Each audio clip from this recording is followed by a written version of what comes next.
I'd like to welcome you all to the Harmony CDD meeting in our wonderful new facility. So spacious. We're not crammed into a little room anymore.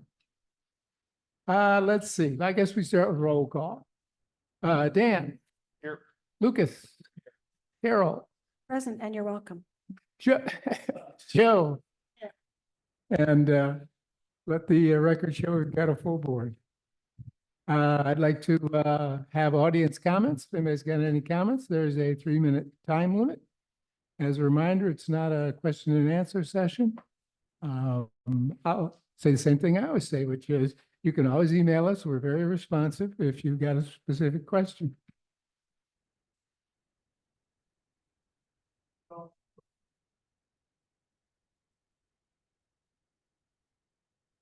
State your name and address for the record, please. Right. Genesis 7159 Oakland Trail here in Harmony. A couple of questions. Some of these are 2 months ago, but I know you guys didn't meet last month. When are you gonna start cutting my grass? You're like, what the hell are you talking about? The benchmark, nothing to them because it actually looks good, but they currently cut the grass of every empty lot, at least 8 foot of it, of every empty lot in the estates.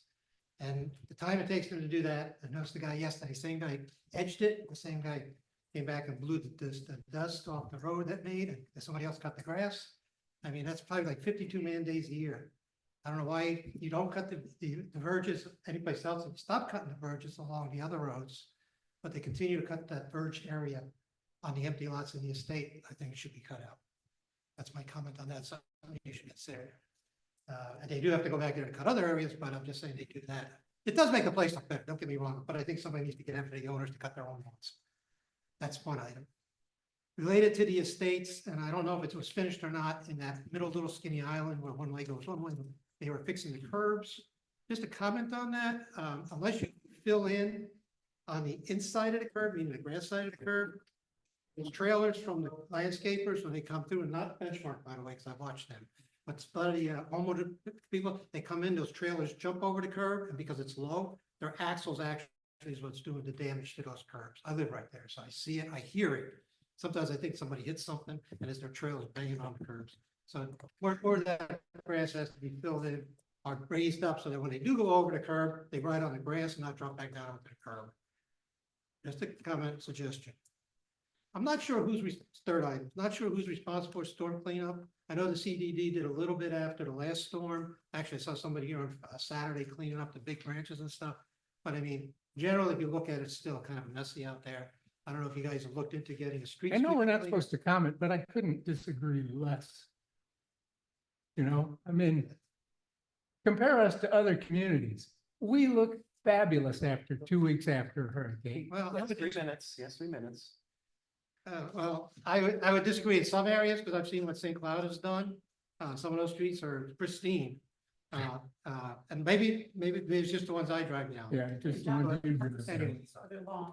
No, the lawns. I mean, the streets, the leaves in the streets that are filling our catch basins, which are ending up in our ponds, which we're going to eventually have to dredge. I believe that's the county. Well, but I've heard that before from you guys. But, you know, when people sweep everything into the streets and it ends up in those storm drains, it ends up in our ponds, where we're gonna pay probably 3 times as much to get somebody out there to dredge it. Might be better to spend a little bit of money now, sweep up those leaves, make the place look a little better, and not have to deal with the dredging. I know you're doing a bathymetric survey pretty soon, or is it starting? I don't know if it's starting tonight. And my time's up. So just. Okay. Anyway, my time's up, but just the bathymetric survey, I just hope that you have the original outline, original depths to compare to, or else that doesn't really mean too much. Thank you, Joe. Thank you. Any other comments? Please.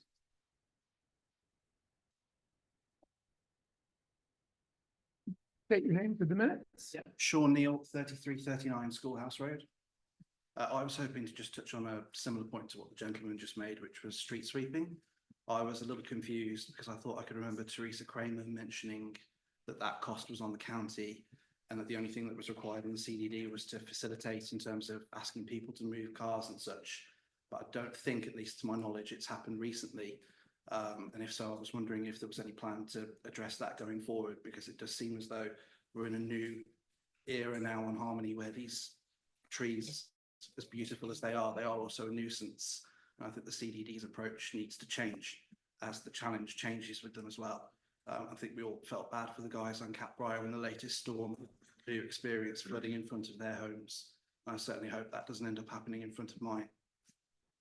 Thank you. I will just comment, since two people have made comments about the street and sweeping, the county does, but only like once or twice a year. So when we have weather events, when we have excessive acorn and oak tree debris drop, it's really up to the residents to make sure that that debris doesn't go into the storm drains. I know I've been sweeping mine up every week, on the back, on the front, on the side. So unfortunately, the county just doesn't, they don't come every week or every month to sweep that stuff up. And in the meantime, even if they did come, there's a lot of stuff that's going to go down that storm drain unless residents clean it up.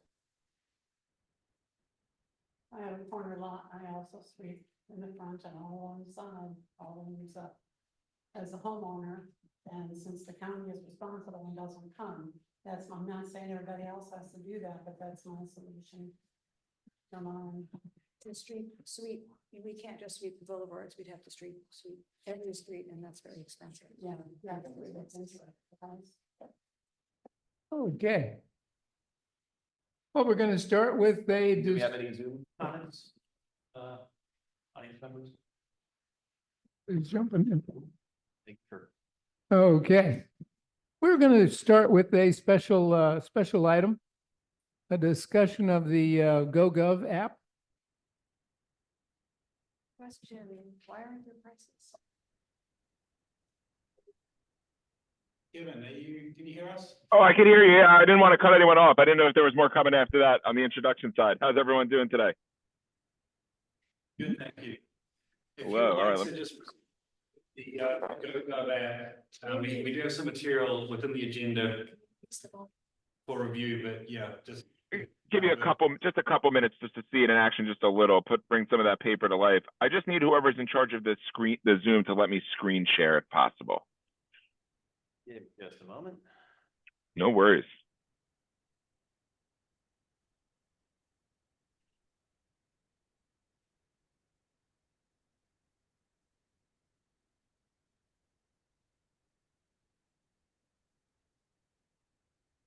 How's everyone doing today otherwise?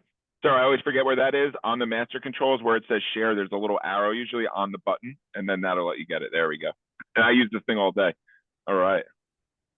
Excellent. So is by chance, is everyone in the room familiar with what we do for Celebration CDD or not so much? Kevin, if you could just provide a brief background, I think that would be beneficial.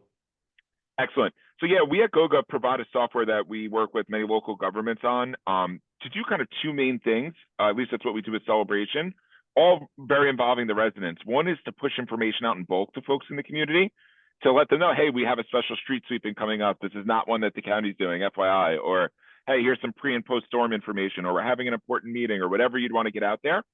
And then the other is for service request management, like residents want to tell you there's a broken facility, there's something wrong with the road, or whatever it happens to be, an easier way to report that. And just as importantly, an easier way when you receive those to manage them, you know, on your end when they come in, and then keep everyone on the same page, meaning as it kind of gets worked on and handled on the staff side, you know, keeping the person that reported it up to date without your staff having to spend more time.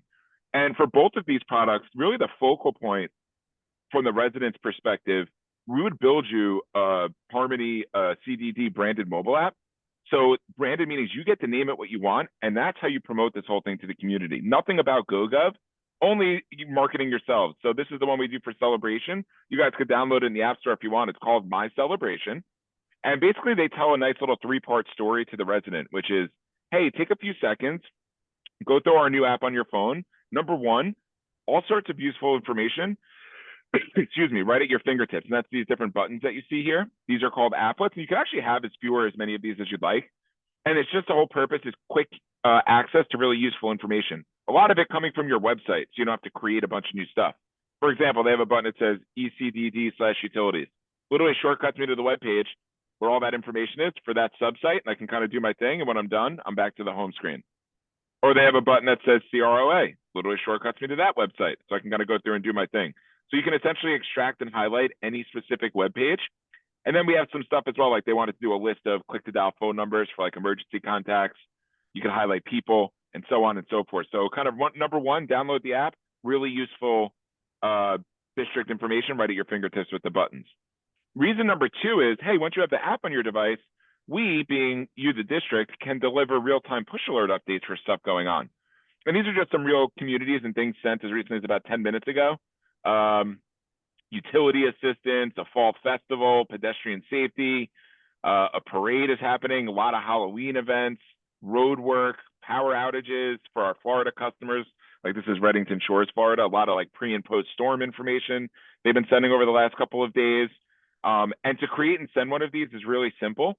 Y'all would have access to some staff-facing software that runs right out of a web browser. And I could write up a new message really easily. All I have to do is give it a headline. So like, what is it that we want to tell people? For example, I'll do a road closure, a tagline, hey, which roads are closed and when are they closed? And then the bulk of the information would go in the body of the message. And because of how we deliver them, no character limits and no formatting limitations. So in here, you could do like multiple images, different size headings, bulleted lists, numbered lists, links to other websites. So it really allows you to write up as brief or thorough of a message as you'd like. Now, you could even like link back to your website or something for some more info if it made sense to do that. And then once you've got your message set, you could either send it out immediately or pre-schedule it. And then we actually have a few places. So write it in one place, get it out to a few different channels. One of them being push alerts. So anyone that would have the Harmony CDD app on their phone, Apple or Android, will get it in a real-time push notification. We've got email. So maybe some people do want to hear from you, but they don't necessarily want you popping up on their phone's home screen. Email is certainly a viable way to communicate. Do you guys have like a Facebook page currently? Sorry, dropped out there. Could you say it again? Oh, I was asking, do you guys use like a Facebook page or anything currently? No, it's fine too.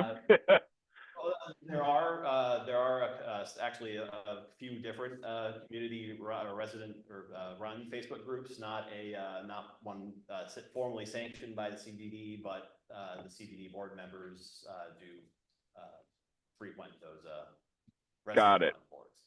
Got it. So like if you guys wanted to create one, we could share this there as well, but you certainly don't have to. And then we also have options for if you wanted, they're not required. We have a little add-on for if you wanted people to be able to sign up to get these in an actual SMS text message or even a voice phone call where you could type in a shorter message version of this message into this field here, and it'll dial the phone numbers and an AI voice will play whatever it is you type in there. So our goal is to help you say to the community, if you want to hear from us, here's like a variety of different ways that could happen.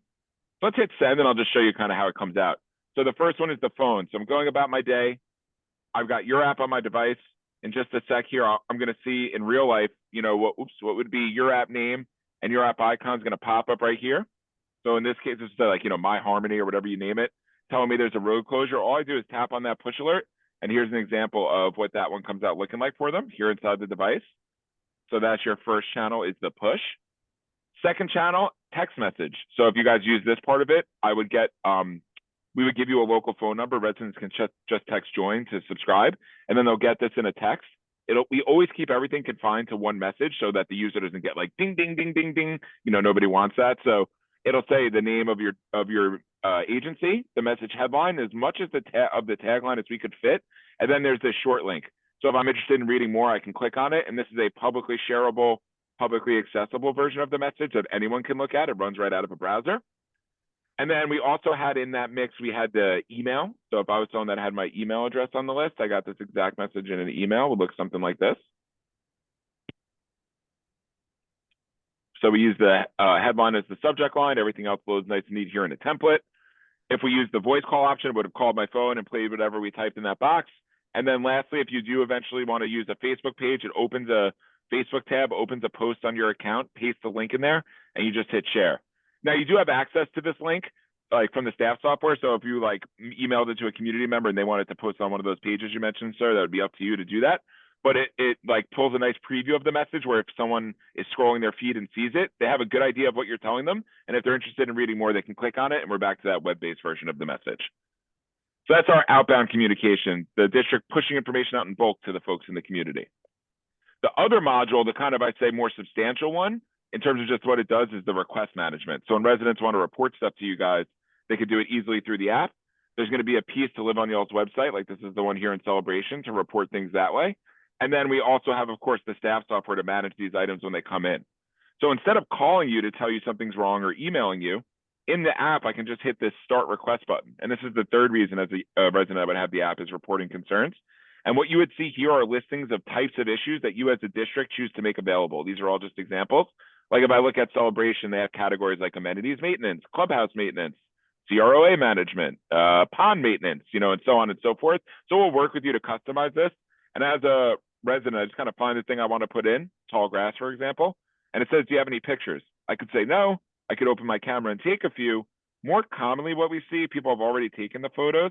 So they grab a few of them out of their camera roll. And then what the app can do, if you'd like, is actually pull the location right off of the photo, and it'll go, that's exactly where this issue is located. So the resident gives you a pinpoint location of where this issue is. If for some reason they want to change it, they can use this map and drag and drop the pin. We could also do a little boundary for you if you'd like, so you only get requests from within the area that you're actually responsible for servicing. In terms of what else they fill out, that's totally up to you and done on a per topic basis.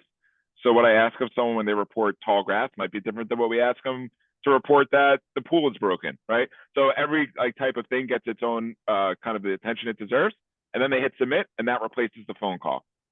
And then what's nice too is I can then track the status of what I sent in. So what I'm seeing here is not everything that's open in the district. It's just my personal service history. So I can see all the things I put in. Here's our tall grass complaint, currently in an open status. In the next 5 minutes, as we finish up the demo here, we'll see this get updated and ultimately work to completion. So throw a pin in that for a sec. The second piece is to Live on Y'all's website. So I think I closed the tab out on accident. Let's see, Harmony, there we go. So like you have the Harmony website right now, you just add a button on here, you know, that says like whatever you name the app or call it like contact us or whatever it is. And when clicked on, instead of staying on this page, so like here's Celebration, this is the My Celebration FL, I went ahead and hit report an issue. And I stay on their website, and then this is from our software. And it's everything we just did in the app with the request submission available through the web. I could like search through here by keyword, like I typed in pool, these are the topics they have. And then here's what it would look like to put one of these in through the web. Very similar to what we did on the phone. Drag and drop the pin, type in the address, upload my pictures, hit submit. Now, the way this ideally gets set up is that when we define the different types of things that could be reported, we also predetermine ideally which staff those should get assigned to. And as a staff member, I'll know I have something new to work on because I get this email that tells me, hey, you've been assigned a new request. And it tells me a bunch about it and says, click here to access.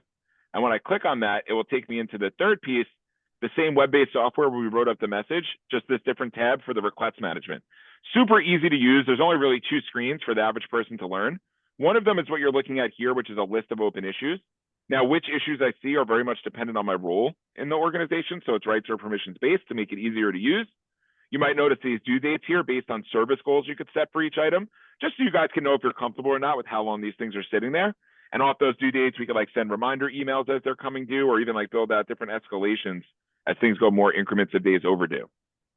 And then this is the detail of an open item or an open ticket.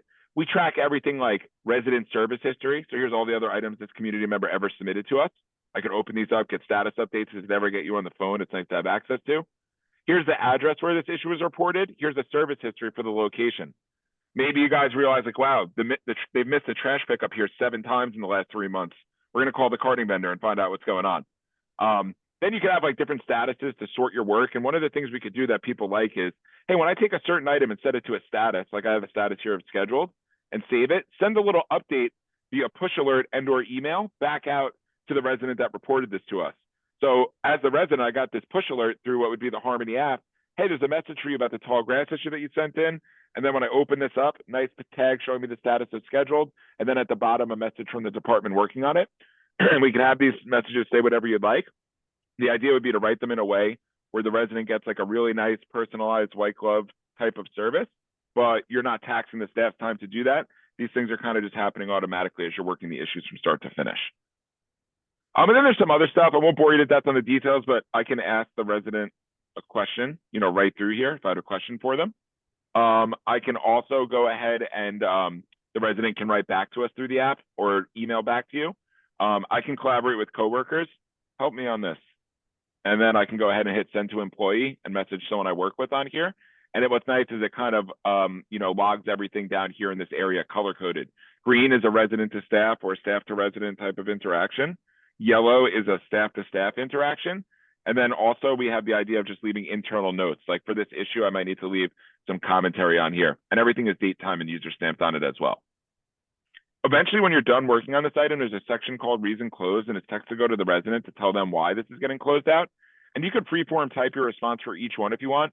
More commonly, our customers create these canned responses where I pick one of these and it pops in some text.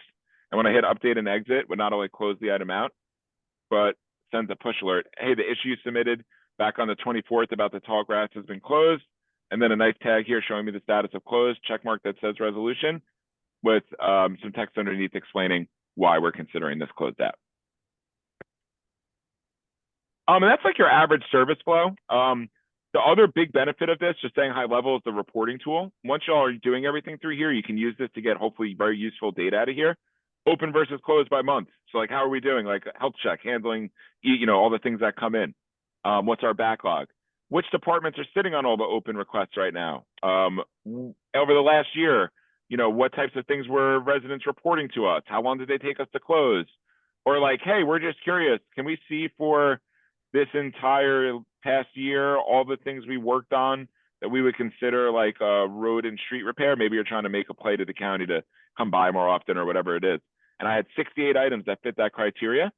Any report could be saved so you could use it again, scheduled to deliver these to my inbox with some frequency, exported to Excel, or where were these within our little geographic district? It'll take this report and represent it visually on a map with pin markers as sometimes like a clustering or lack of clustering, could really help to add context to the information that you're looking at.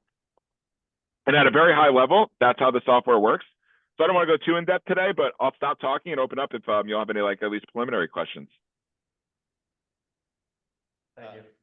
Yeah, thanks, Kevin. I have a real quick, I didn't see any mention on there. How about like facility reservations? Is that a capability that is included, or would that be, because we have, pavilions that residents can request, but we also have boats that, there's, right now we've been using an external resident supported website for a long time. Sometimes there have been issues with, reservations maybe not being followed up on or something like that. So is that a capability of a GoGo? We don't have a native reservation system. We could, of course, if you were sticking with this could be a button in your app. It's a great home screen button, in my opinion, to leverage what you have here. You could, of course, create a topic, sir, for like these rentals and manage them as tickets in the system to make sure they're getting done. It's just we don't have a inventory component where I could know, I'd have to check, is it available at this date and time as a user versus there's nothing in our software right now that could say, oh, John's renting this on, November 15th at 1 p.m. Good question. One other question, I guess. I don't know the difference in celebration. Here we have, was it 4 or 5 different HOA organizations that could apply to a given CDD resident based on which neighborhood they live in. So is there anything for addressing that complexity, I guess, when they're signing up, or filtering like which HOA things may or may not apply? Can you tell me more about that? Yeah, the only way we could accomplish that for you guys, you could have like some disclaimers on the fields and stuff like that. Nothing signing up. Like in theory, there's someone that lives in Australia. If they search it out, could download your app, and browse through it or whatever. We don't see that as an issue, just as an FYI. But I understand what you're saying. You have one geographic point that for certain things is handled by one agency, but for other things it's handled by another.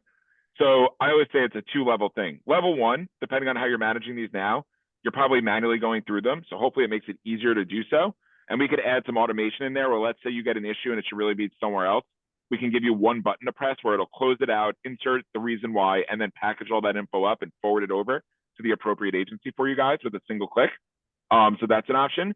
The other option, sir, is if somehow the county had a ArcGIS system where you identify the different responsibilities based on address of the different places, we could write rules and automation in the system that would do some prevention of submission, combining like the address point and the type of thing and the rules that we would write in there. But we would need that GIS component to do that.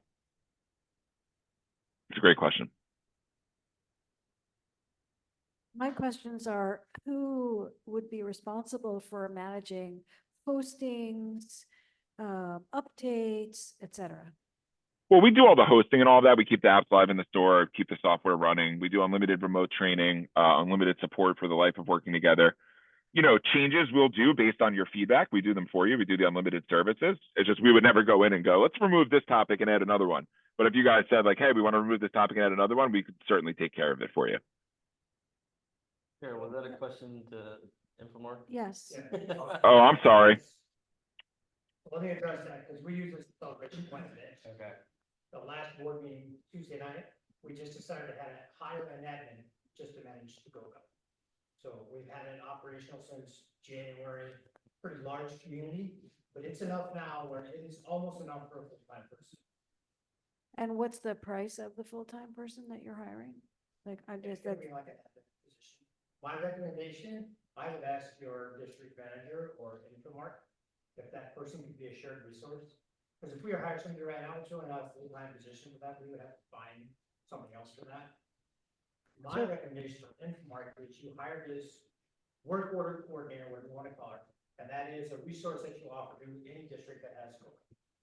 and then who is it from the board or Infomark that communicates the information to this admin person to get it on the app? Pardon me? Who is it, either on the board or at Infomark, who directs that person? With Celebration, I'm sorry to add on your question, but with Celebration, typically, is it the district manager? Is it the board members that are typically doing that? What does it look like at That Celebration? person just, actually, right now, that individual reports to me. So she is about 30% of the time is dedicated to the building. So she goes, every day she logs in, she's going through work order, she's doing the communication. Your question about HOA, there is a learning curve on that. Because we get a lot of requests for the HOA and it's really directed to the CDD. But I will, great tool, but it is, initially it's cumbersome. And I think once people in the community know that it's out there, great way to put a work order in. You are going to need somebody to manage that. What's the population of Celebration? 13,000 homes. Right now we have about 800 users, just under 800 users, and just for that, it's become almost a full time. But you're much smaller. Right. So I guess for the point of comparison is right now we do everything through an email address. That email, I know it goes out to multiple. What does that in terms of what this would be replacing? What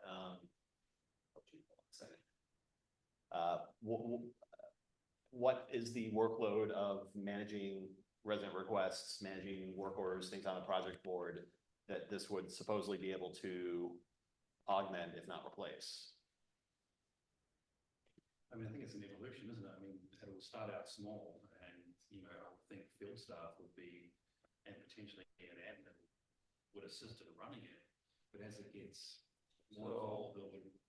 So would that admin start assigning, say, field services to go tackle that request and then? That's how it's happening in Celebration. Okay, Kind of So that depending on would the be the- discipline, she knows like, okay, who gets this report? Okay. Sometimes it's the district or the field manager. I'm not sure who should get this, but most of the time she's assigning this. okay, okay, that's. My next question is, who gets to see the reports? Is it only Infomark, the manager? Does the board get access to that? Do residents get access to that? What does that look like? The report system or the reports that we showed up there. The reports that show what's been reported, what's been, and what the responses have So been. right now we are providing that celebration board each month. So we do there's a couple standards that we do. How long the work order's been open, you know, why it's closed. So a lot with the hurricane, like Tuesday night, there were questions on this guy said he put this work order in. It's very easy to go in and find, go by name or by address. Oh yeah, you're right, it was entered, you know, on October 14th at this time. But you see it, we don't see it. We The could residents. provide that if you want access. So, right now, we just pull a couple of the standardized reports. You showed that menu up there that they have requested. And most of that is how long a work order is open or by category. You know, how many irrigation repairs. Or we can pull it up by villages in celebration. And of course, the next question is, there was no price or anything in the presentation here or in our agenda. So that's the big question. And that's back to me, right? Given I'm sorry, I don't want to cut anyone off. No. Yeah. No, it's an annual subscription. For place your size, it's $13,860 per year, and that's unlimited usage of everything. So unlimited staff users, helping to promote and market the app, unlimited message sends on the sending out of the stuff, unlimited topics, reports, like a true run wild with it. And we do no implementation fees on top of the annual fee. And then there's only a 1-year commitment at a time. So That it's was- 13,800 all in, Yes, ma'am. no other added fees or, Just costs. each year, that's the number. Correct. And what would we expect to spend on an admin person? Part-time, right? I mean, include salary, benefits, whatever, or I mean, if you're hiring them, you're gonna be billing us for that. What are we talking about? Probably negotiate that as we do the boat reservation for the other community, how we kind of, or estimating. I mean, this is some element of what Intermark is doing now. So yes, I understand it's a different body of work to be managing this versus the way it's done now. I mean, I absolutely love this for just giving residents a form of, accountability for stuff being fixed. In the past, I guess there's a question of if it's the CDD, as a CDD, putting something on the Facebook, as long as, whatever record retention requirements, as long as everything's being done properly there. Just anything that's giving residents more, an easier way to interact, report something, see what's going on, whatever. Seems like a good idea to me. And I also see there, right now our only way of communicating with residents is through those HOAs and then sending out an email blast or something like that. So if it'd be possible to tie in, events that are being planned, I see a lot of upside for doing this. So the push application, the notification that we talked about pushing out, we are doing that here on the storm thing. One village or one street, we're down the road once in a while. So if you didn't get your stuff on the curb, you got 24 hours, so we're gonna give it one, and we push that out. Problem is, not enough residents are utilizing that. Oh, sure. I mean, you can lead a horse to water. I mean, but making it easier is the big thing for me. Yeah, I second that. I think, give the residents an easier platform to use that's kind of co-located for everyone to take advantage of and, sending out the mass notifications for things that are going on in the community. I think it'll be a lot easier. And I think we've been looking for that for a while. We've used Facebook sometimes and we've tried to communicate through emails and whatnot, but it's been kind of difficult to get everybody notified easily. I have a question, well, two actually. Do we have an ADA compliance issue with this app? Funny you should say that. We do not, because all of our resident-facing components are WCAG 2.0 level 2A compliant, and we have the VPAT documentation for it. Okay, and then the other one was, if someone reports, let's say, there's a branch down in their yard, and it goes to this admin person, and she sends it out to one of the staff, who gives her the authorization to decide which things get taken care of or not taken care of? Or is she trained to know which things we automatically do? Depending on the level of the request, yes, a simple one like that, she would just assign. Other times, she will go to the field Oh, manager okay, and ask that. all right. I think there's gonna be a learning curve, right? Understanding where it's. Well, I just wanted to make sure that Yeah. no one had authorization to do things that cost us money. Right. Right. We already have those, tiers that in place that either, Howard or Right, Mark or right. whoever can. That's really a question for him. We have the feature where you can do it anonymously. Yep. To have that. I was just. Don't have to have that. A couple Yep. that are anonymous. Every topic, sir, you as an agency decide if you want to require contact info, give the option to remain anonymous, or force them to remain anonymous. Totally up to you. You could set it up any way you'd like. One other question, if a resident does report, let's say, a branch down, can the other people who use the app see that request? No, they cannot. We take a one-to-one approach. So we don't want to just like broadcast the list where it makes it look like there's all this stuff wrong. Just because someone reports something doesn't even mean it's valid or legitimate. It just means they're asking you to look into it. So we take much more of a one-to-one where I can just see the other stuff that I've sent in, not everyone Yeah, else's. okay. Well, no, I think that's better because sometimes people start to bicker over things. So. Yes, ma'am. That's actually what people like about this, ma'am, over a Facebook. A Facebook, sure, they can tell you something's wrong, but it opens it up for theater and everyone gets in the comments and it gets crazy. This is on both ways. The pushing out of the info, it's not a commentary back. It's just we're letting you know this is happening. And on the request side, it's not put up for everyone to look at and comment and bicker over. It's like, you want to give us something? Here's a legitimate way to send it in. So you make fantastic points with both of those. Yeah, very good. And this had passed, we had field service people that were able to interact more on Facebook, and this seems to be getting us closer to, again, the ease of communicating things. Would this do away with the website we have now, or we'd still? keep No, ma'am. that? The website would stay as is. We would just add a little something to it, but we want to leverage your website content to help fill out the apps. The website stays as is for sure. And I'd like to hear from Mike, if there are any issues that he foresees or any advice that he has to give or suggestions or anything like that. Yes, good evening. I have been listening in, and the only thing that I would suggest is what I think Supervisor Leet mentioned earlier, and that is, records retention. If the CDD is going to embark upon this, any records that the district creates and pushes out, you're going to have to create and store a record of that, basically in perpetuity or in accordance with your records retention schedules.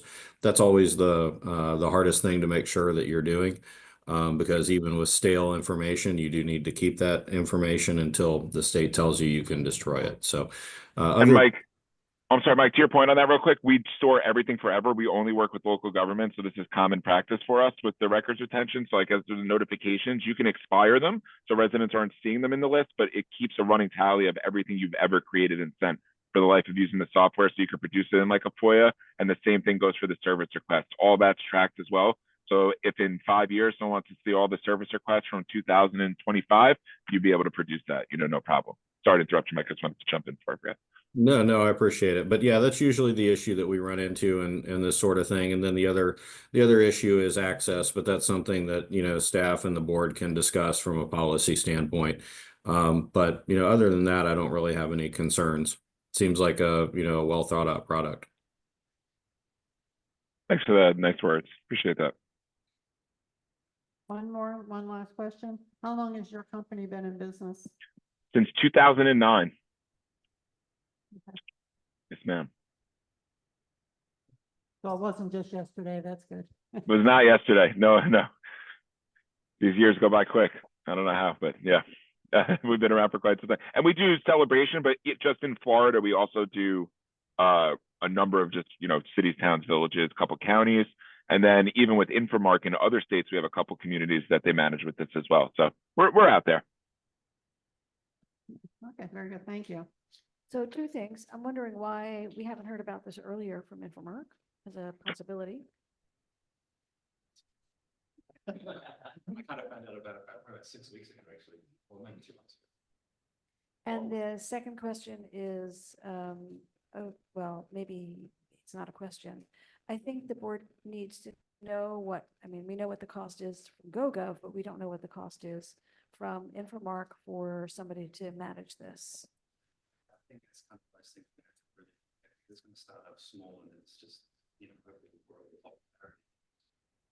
Features that it offers, so we can take a look at that and see what that really looks like.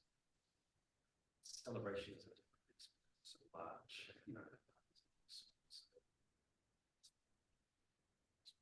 Who has said that? Have to be managed pretty well. Can we get an answer by next month? And is your proposal good for at least a month, Kevin? Oh, yeah, that's solid. It's firm and solid. You guys talk it over. The pricing's not changing. Stand behind that. So I'm just here whenever you guys have discussed and get you the right paperwork, whatever you need, once you've decided what's best for you. But yes, absolutely. Should we table it to next month?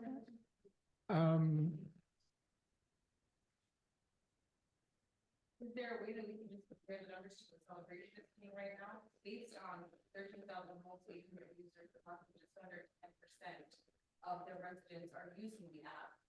So, I mean, simple calculation. Thank you for your comments, but the audience doesn't get to comment. Maybe soon. Maybe soon.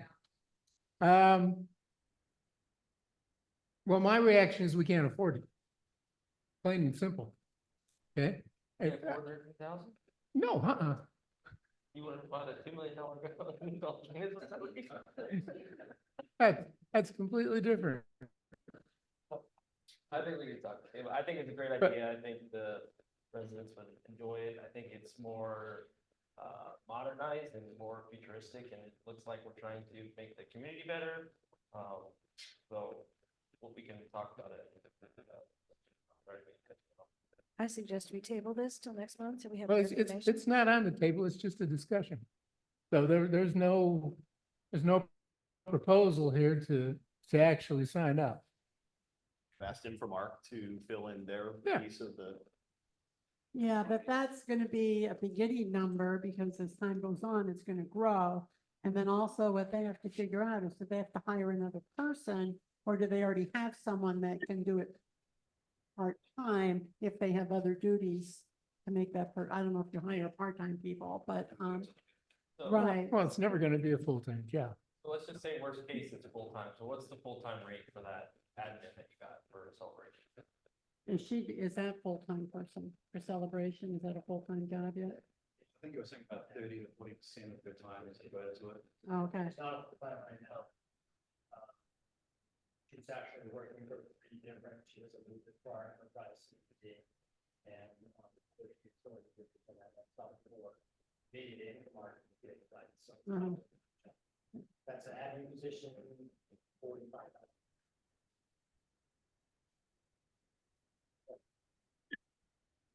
And that would be, we would just pay a portion of that.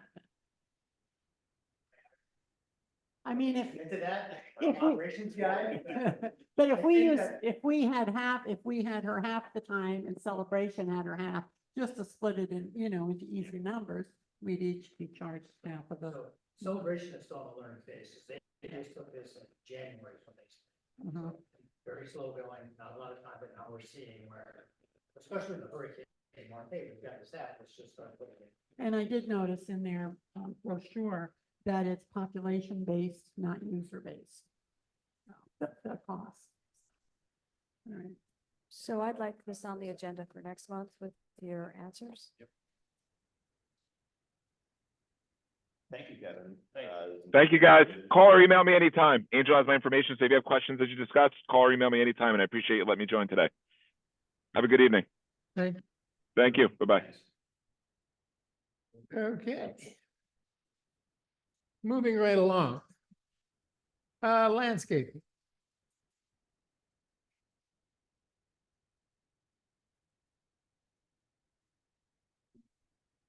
Good evening.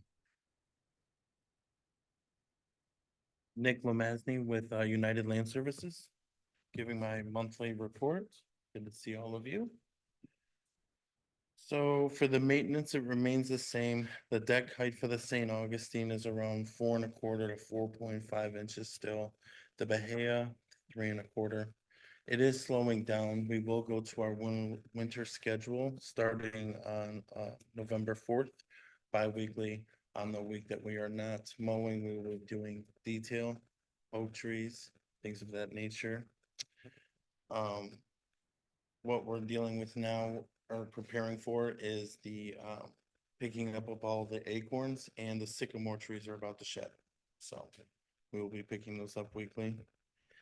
Irrigation, we had quite a few main lines that were repaired. within the 2 months since we've spoken. We had a 3-inch mainline repair at the roundabout at Catbrier and Schoolhouse Road. We had 1 2-inch mainline repair at the dog park on the left side, at the first one, not the one towards the back.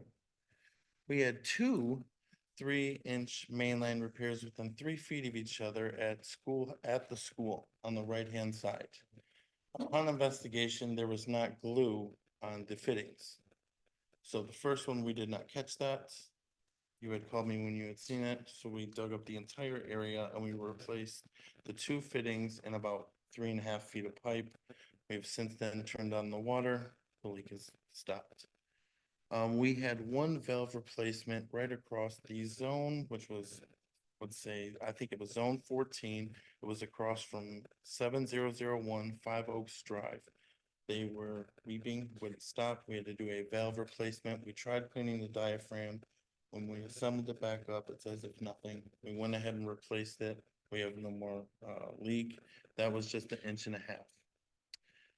That's that for irrigation. Since we've seen each other last, we've also done the fall rotation of the annuals.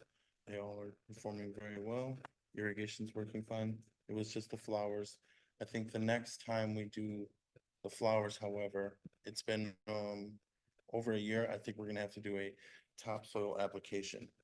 Every time we put in new flowers, we rototill it. So I think that next time, few bags in each bed should help us out drastically. Hurricane cleanup. We started on Friday, October 11th, and that continued, including through the weekend till Monday, October 21st. We removed over 100 cubic yards of debris. We started off on the main roads for traffic. Then we went into the neighborhoods, the homeowners put piles together at the curbing or in the verge, and we have since picked them all up. There was a couple of parks that we would clean it up and then they would fill it, which was fine because it was convenient. It was a place that was loaded up with cars. We didn't have a problem wrong with it. We actually thought it was smart. And the community is actually really nice. There were some people trying to help, even children. So it was really nice to see the community work like that. It has concluded, however, there is some trees that have branches that may have snapped pretty high up in the canopy. As they make their way down at around 15 feet, we have pole saws. We will retrieve them. There was 6 locations they're monitoring. One of them we will attend to. It just fallen actually this afternoon, and we will deal with that tomorrow. As far as proposals, we had the request for the 1 tree was on Cordgrass Road. You asked me to turn that in. I had sent it. Upon going over there, 2 doors down, the same species of tree is dead. It is in our verge, so I did include that proposal as well, because I know once we fix that one, they're gonna come out. This is for the removal as well. They're about 10 to 12 feet stump grinding. We can go in one day and do them both. It is for 2 45-gallon oak trees. I know you wanted them separate, so they're on separate proposals. If you want to do one this month, I understand. And I wanted to bring up the previous one. We had spoke a couple of months ago on, and that was for the rye seed for the park. And that was for proposal number 107032 for $2,290. That's for preparing, knocking down and reseeding the soccer field on Schoolhouse Road. Those are the only 3 proposals that I have for us to go over. We haven't received copies of them.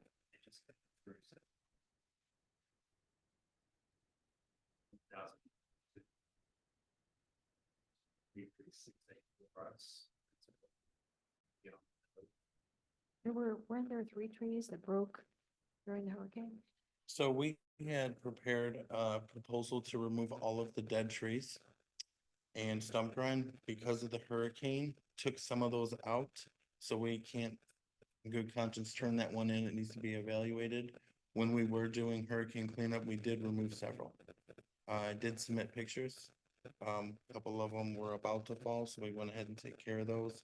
But there was several that were included in a proposal for removal that had fallen naturally.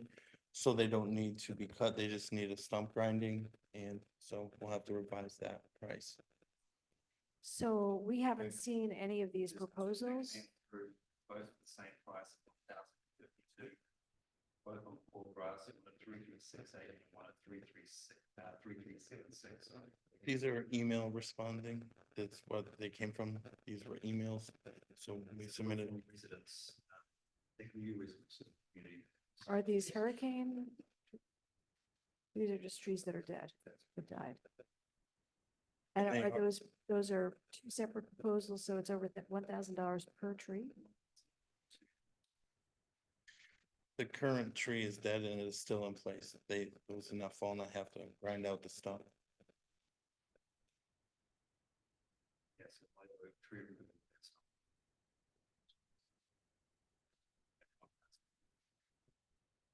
And we do not irrigate this particular stretch, so we put in there as well for the hand water for 30 days.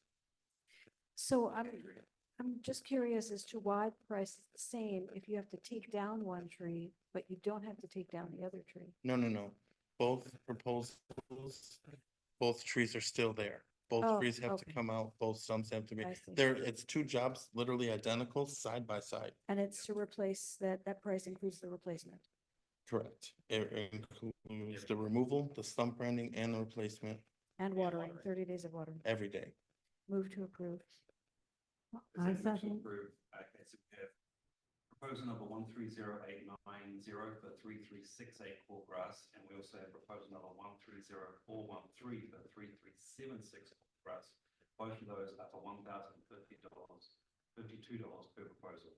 So the motion to We have a motion and a second. Any other And discussion? Joe. All those in favor? Aye. Aye. Any opposed? Motion carries. And now we'll get a new proposal for the trees that were hurt by the hurricane, destroyed by the hurricane. That'll be forthcoming. So the proposal actually was thought of based on the field inspection report before Hurricane Milton came. And we already had it. But it came through and it changed the number so much that I couldn't turn it in. So it was a count of all the dead pine trees that are falling. And I was just gonna propose to remove them all. We're done with it, but they're not replacements. They're just kind of close to the CDD line. Or they're in the parks, but we wouldn't necessarily put one back because there's a tree within 16 feet of it. It just wouldn't be cost-wise to put one there when we already have the canopy of shade. And it would struggle at this point because it would compete too much, therefore it would lean and it wouldn't grow properly. So I. You're revising that proposal? Can Absolutely, you supply photos with it, please? absolutely. And I did adjust for these proposals. I put the hours on there, how you requested. It's all itemized for you.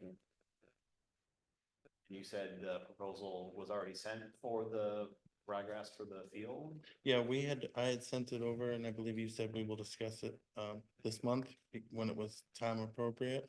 Mhm. Which is right now. It's actually one of the few things that I've written down on my.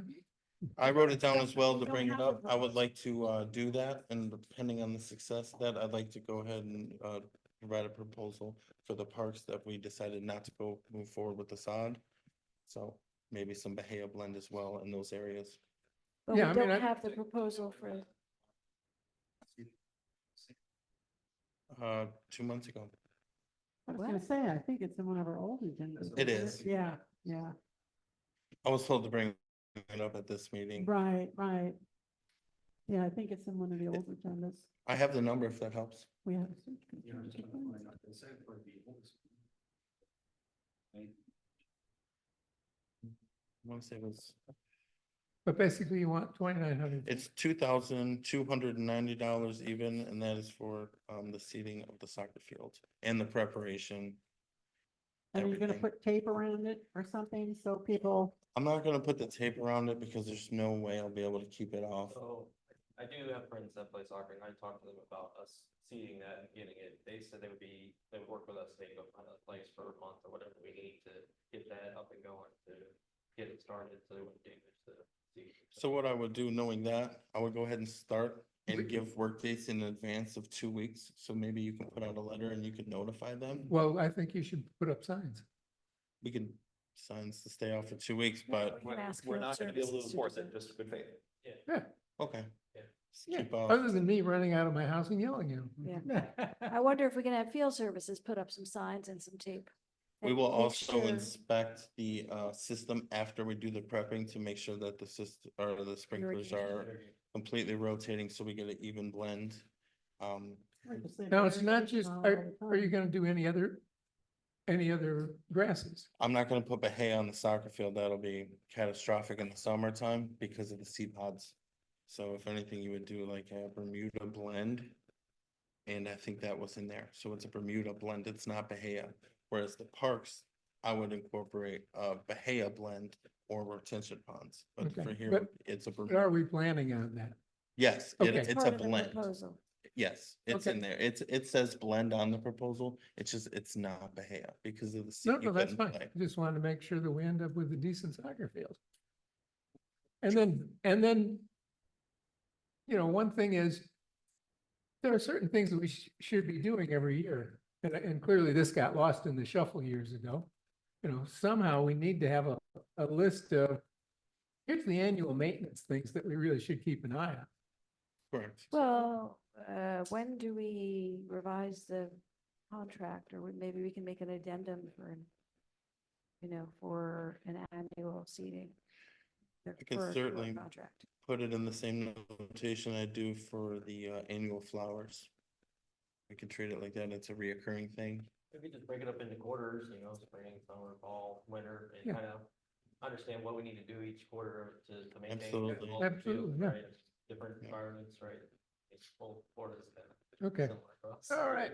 Well, moving right along, do I have a motion to approve this? Do we have a proposal number and amount? We're waiting for Howard.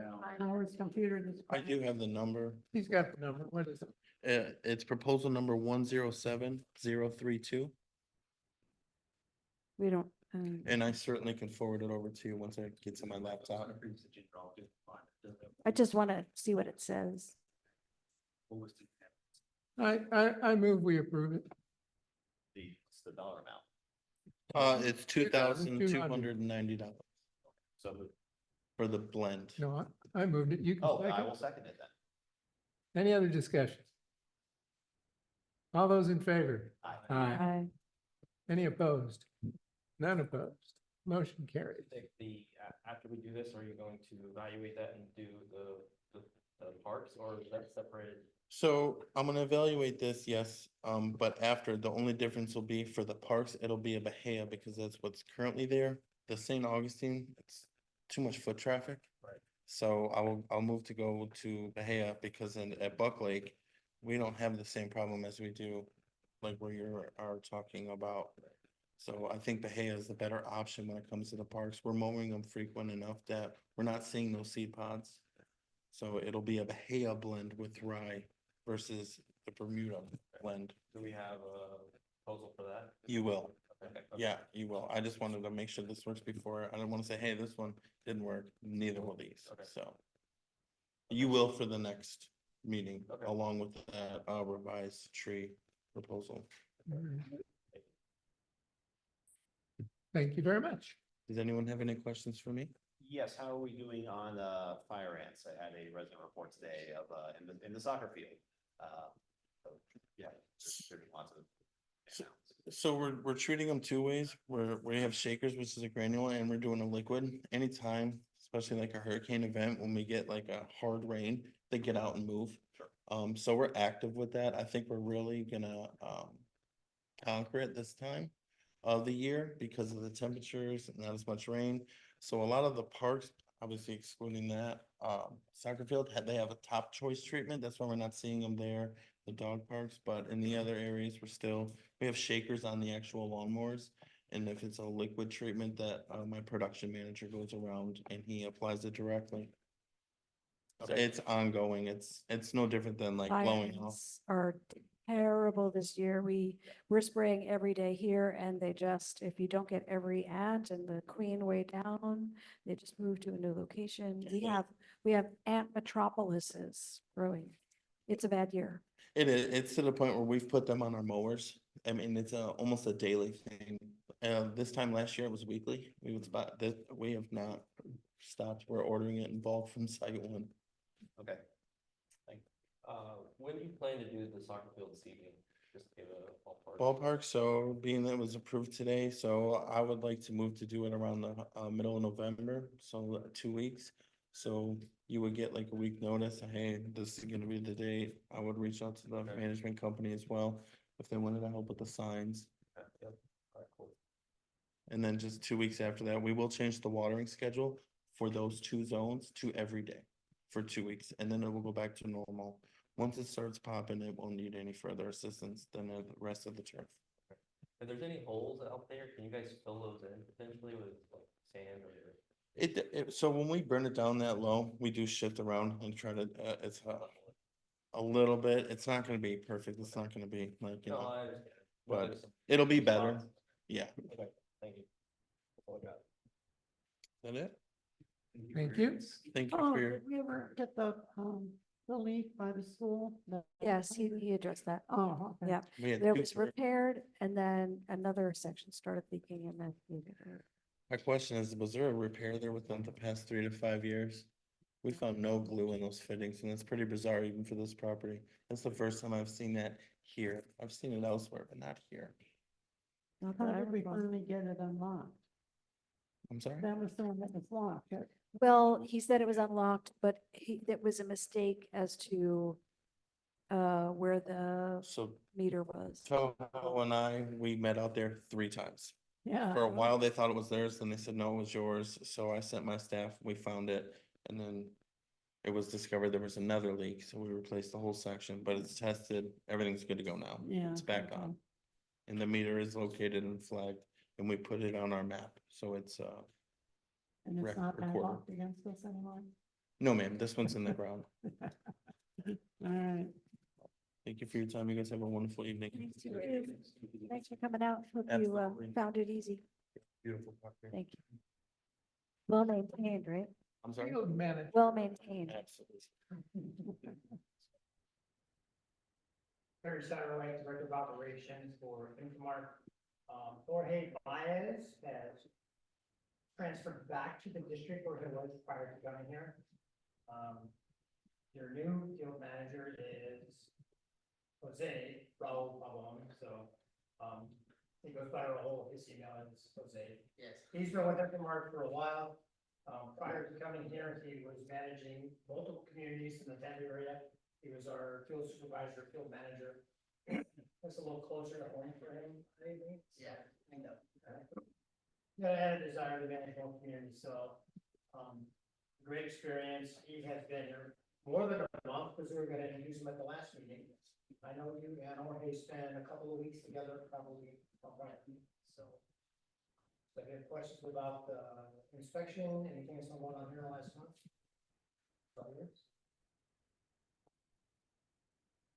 Do we have any, kind of going on from scheduling, for landscaping? Do we have any regular schedule for draining the various, the storm water? My wife mentioned to me that, the new alleys, have started to get leaves in those little troughs that they made, so she noticed the water was getting kind of high during the hurricane. Is that something we regularly schedule, or? So, based on, you're saying the alleys behind like the car riot behind those houses, like those specific, that's all you're gonna make it reference? Cadbriar, bear grass, cup seed. Yeah, that's specifically what I'm talking I about. was talking with the guy from the city, they were, well, I was there for the storm section and everything, and they pointed something to me that they're seeing the pond that is right in front of the top right. It's pretty much the same pond that was the street, and then the water is not flowing properly in that area. That's one of the things that they point out, based on the drains that are in that area, in that section of the area. So it seems they're saying that all the water are getting to that side. That's why they went out to me, they were talking, they were like showing me, and they were putting the street and all the, and everything. And pretty much the only those, like, that's what that's in it. A big, something that could be a big problem, eventually. Part of your hurricane stuff though with current rain, Yes, yes. I'm sorry, I didn't really understand what you were saying. So right upon the top right, and then the golf course, it's a pond right there. That's actually 2 ponds. They are saying the city guys, the one that were cleaning the street. The county. That the ponds in the street, they're pretty much almost the same ground at the same level, and then the water is not flowing properly. So even though they're gonna keep cleaning and everything, even though our team, once they go by the cleaner weekly, that's, if it rains a lot, that should be a problem. But that pond is connected with other ponds, I would assume, right, David? Yeah, I can talk about that when I get up there about how to handle that. Okay. Thank you. Yeah, I feel like if that one's not getting drained out, then it's probably clogged through the other. Yeah. Ponds. Okay. But yes, I do think that they had a schedule, because, for the stormwater system, if I remember correctly, it's done like every 3 years or something. I remember at a meeting a long time ago, the major. Am I right? I recall that the storm sewers, that I remember that Starwood was paying a company or the county to clean out the storm sewers. But maybe that's changed. I think they're responsible and we haven't had to pay them, right? Maybe that was Starwood just being Starwood and saying they were paying for something that they weren't. We had the issue on Five Oaks, last year where, I mean, any, substantial rain, it would pond upon the road and take a very long time to drain out. And you can ask the county to come and clean out the drain, but the issue was the outflow into the pond. So Yeah. I think that's where we need to look. They hired, Element Environmental, they removed all the dirt from the alcohol pipe, cleared all that out. And we did the same for the pond that he had mentioned by Capricorn and Five Oaks, that was full of dirt. Right, so this would probably be the next pond back. It's the other side of the golf course, but I mean, we have, maintenance easement. If we had to do anything for the outflow to those other ponds. For the pond that I was mentioning, the pond of Five Oaks and Capricorn, if you remember, that control structure is the opposite corner was completely surrounded by Yeah. lake vegetation. We finally had somebody cut that back and get to it. Right. To make sure the opening in the box is actually flowing. Right, and this is just, halfway back the road, from Schoolhouse, from Five Oaks on Capricorn that we were seeing heavy ponding, before and after the storm. So just have to check the opening, make sure they're not blocked. Or we're still on field services? Well, we're still on field manager, yes. Any other comments, questions? Yes, splash pad monitor.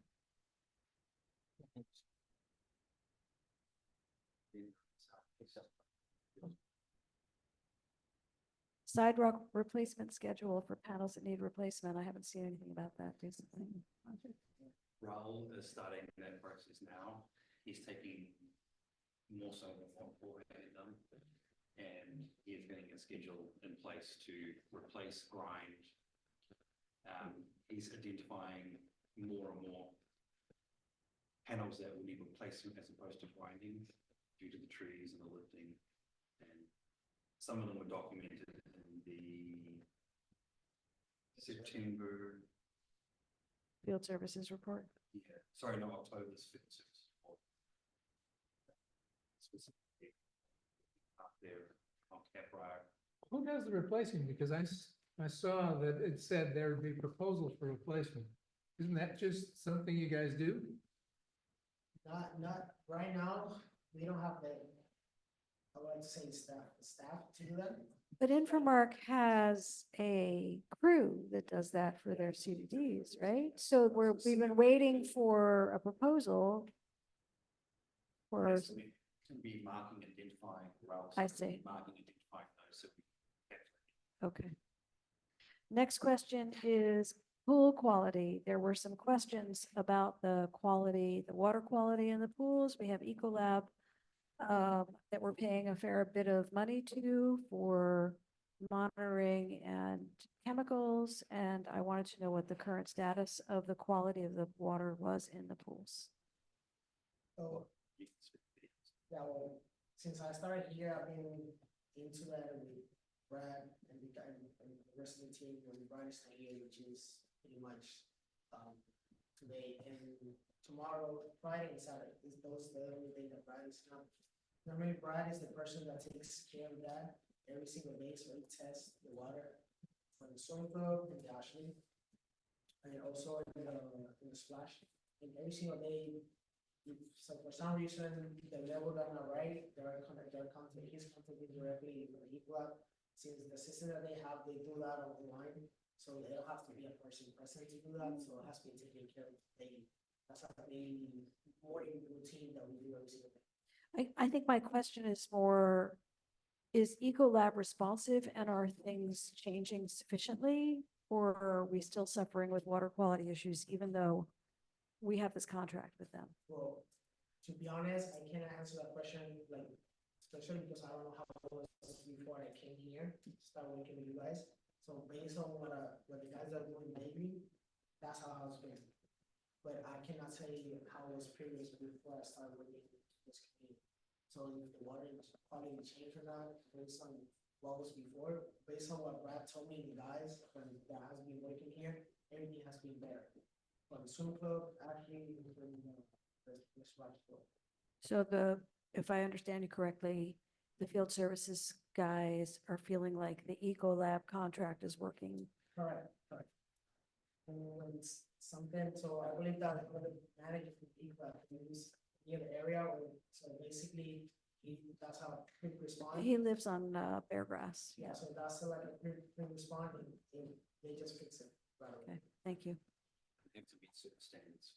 Yeah, to comply with county and state requirements.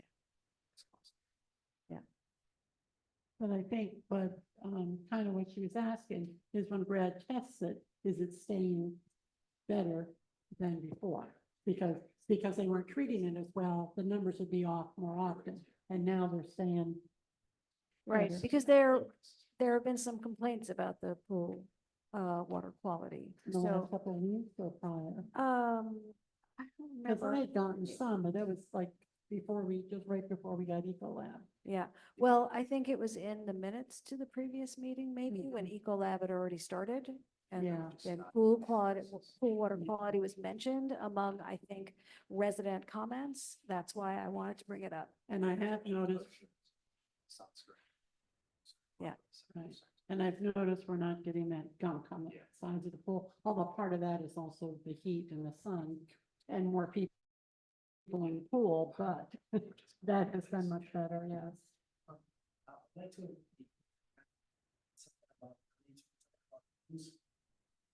Preventer, every single thing, that is something that is real bad. That has become a hassle. What's that? The pool furniture. Oh, the furniture, yeah, So then we need a proposal. yeah, it was in the, Work with that, guys, they have been, well, since I start, I've been fixing with the guys, the furniture, with the stuff that we remove. But we just keep putting the screws and screws and screws and. We replaced the pool furniture not that long I was ago. just gonna say, that's. Wasn't been that done long since I was ago. on the board. Dad, do you remember? I mean, I think we'd have to look it up, but Infomark should be able to tell us. It's only been maybe, It's, I'm guessing 5 or 6 years since we replaced the pool furniture. I think some's been replaced since I was on the board. And on page 21, you can see the kind of repairs that you have to do. Just, Yeah. I mean, it's 5 Well, or 6 years of the hospital. My point is that maybe we need to look at a better quality pool furniture, maybe the pool furniture, like I'd like to know how long this pool furniture lasted and what the cost was when we get proposals for new ones, so that we can have a better understanding of. Yeah, maybe the proposal could have different levels of quality. So, and maybe we could start a schedule where we replace 4 chairs a year or, so we don't have all the expense at once. And if they have to remove 1 or 2, the other ones that are still there are reliable, which that makes sense. We can explore various options as well. Mm-hmm. That was all I had for field services. Welcome and thank you. I want you to text your cell number after the meeting. I'll send you lots of little messages. Text it to me. Oh, okay. Anybody have a question for me? Based on the field service report? I would like to point something. There's a couple old views in the bunker that we have. If it's possible that you can get rid of that, and we can have the area clean, and because there's not a way that we don't want to use that. Yeah, Are they operational? no. I don't know how long it's been sitting there, but based on what the guys, they're telling me, that's been there for years. We got 3 there, so we can use that space. to do other Sell it stuff. for scrap. Yeah, well, and so Oh. Potentially selling these to scrappers or something, because they're just sitting there, there's Yeah. value in there for someone, and it Mhm. could be just a bit of revenue for Mhm. the district. And really, there's nothing that they feel staff could do to get these things. Operational. again. And It would be foolish to spend. that what's money. the procedure again? I don't remember if we have to vote on that or if it's just a district manager. There's also a procedure in place There for that. is. Yeah, I think it's up to $5,000 that you can go and sell that. And it's about to do that. But I just personally, when we have, well, I was gonna bring it up anyway, but we just would want a motion from the board for us to proceed with, selling those. So moved. I'll second. Any other discussion? All those in favor? Aye. Briefly getting back to the pool furniture, we had it in our reserve study, when that was done a few years ago. The swim club pool furniture said it had 0 years remaining at the time of the study for a 10-year service life. And then Ashley Park was halfway through, 5 left. So if it was replaced since that reserve study was done, then that is a woefully underperformance on how long it should be lasting. So if you could please Research it. Getting a proposal together, Yeah. confirm that it, And it's widespread as well. It's not just 2, we're talking. oh, yeah, I it understand. says High percentage of the If reserve you could- study, and this was done in early 2022, so this is pre-inflation spike, we said 48 grand for replacing that furniture for it to last 10 years. The whole point of that reserve study, again, was to identify these things and make sure Yeah. we're putting enough into reserves to cover all these things that come up every 10 years. So they don't blow up the budget too much. All right. District engineer? Any other comments? Okay, moving right along to actually the long item. What thing is it? Oh, we're gonna be here late tonight, folks.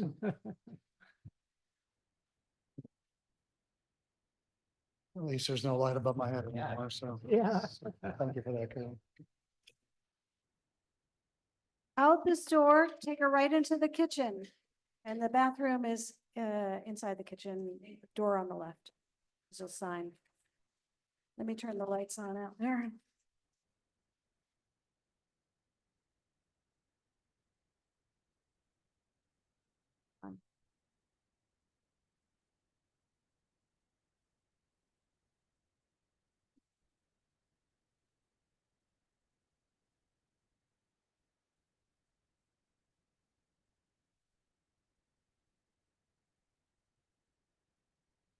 New soccer field soon.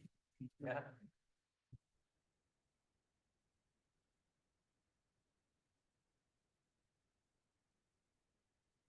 And she said, "I like it." That's it.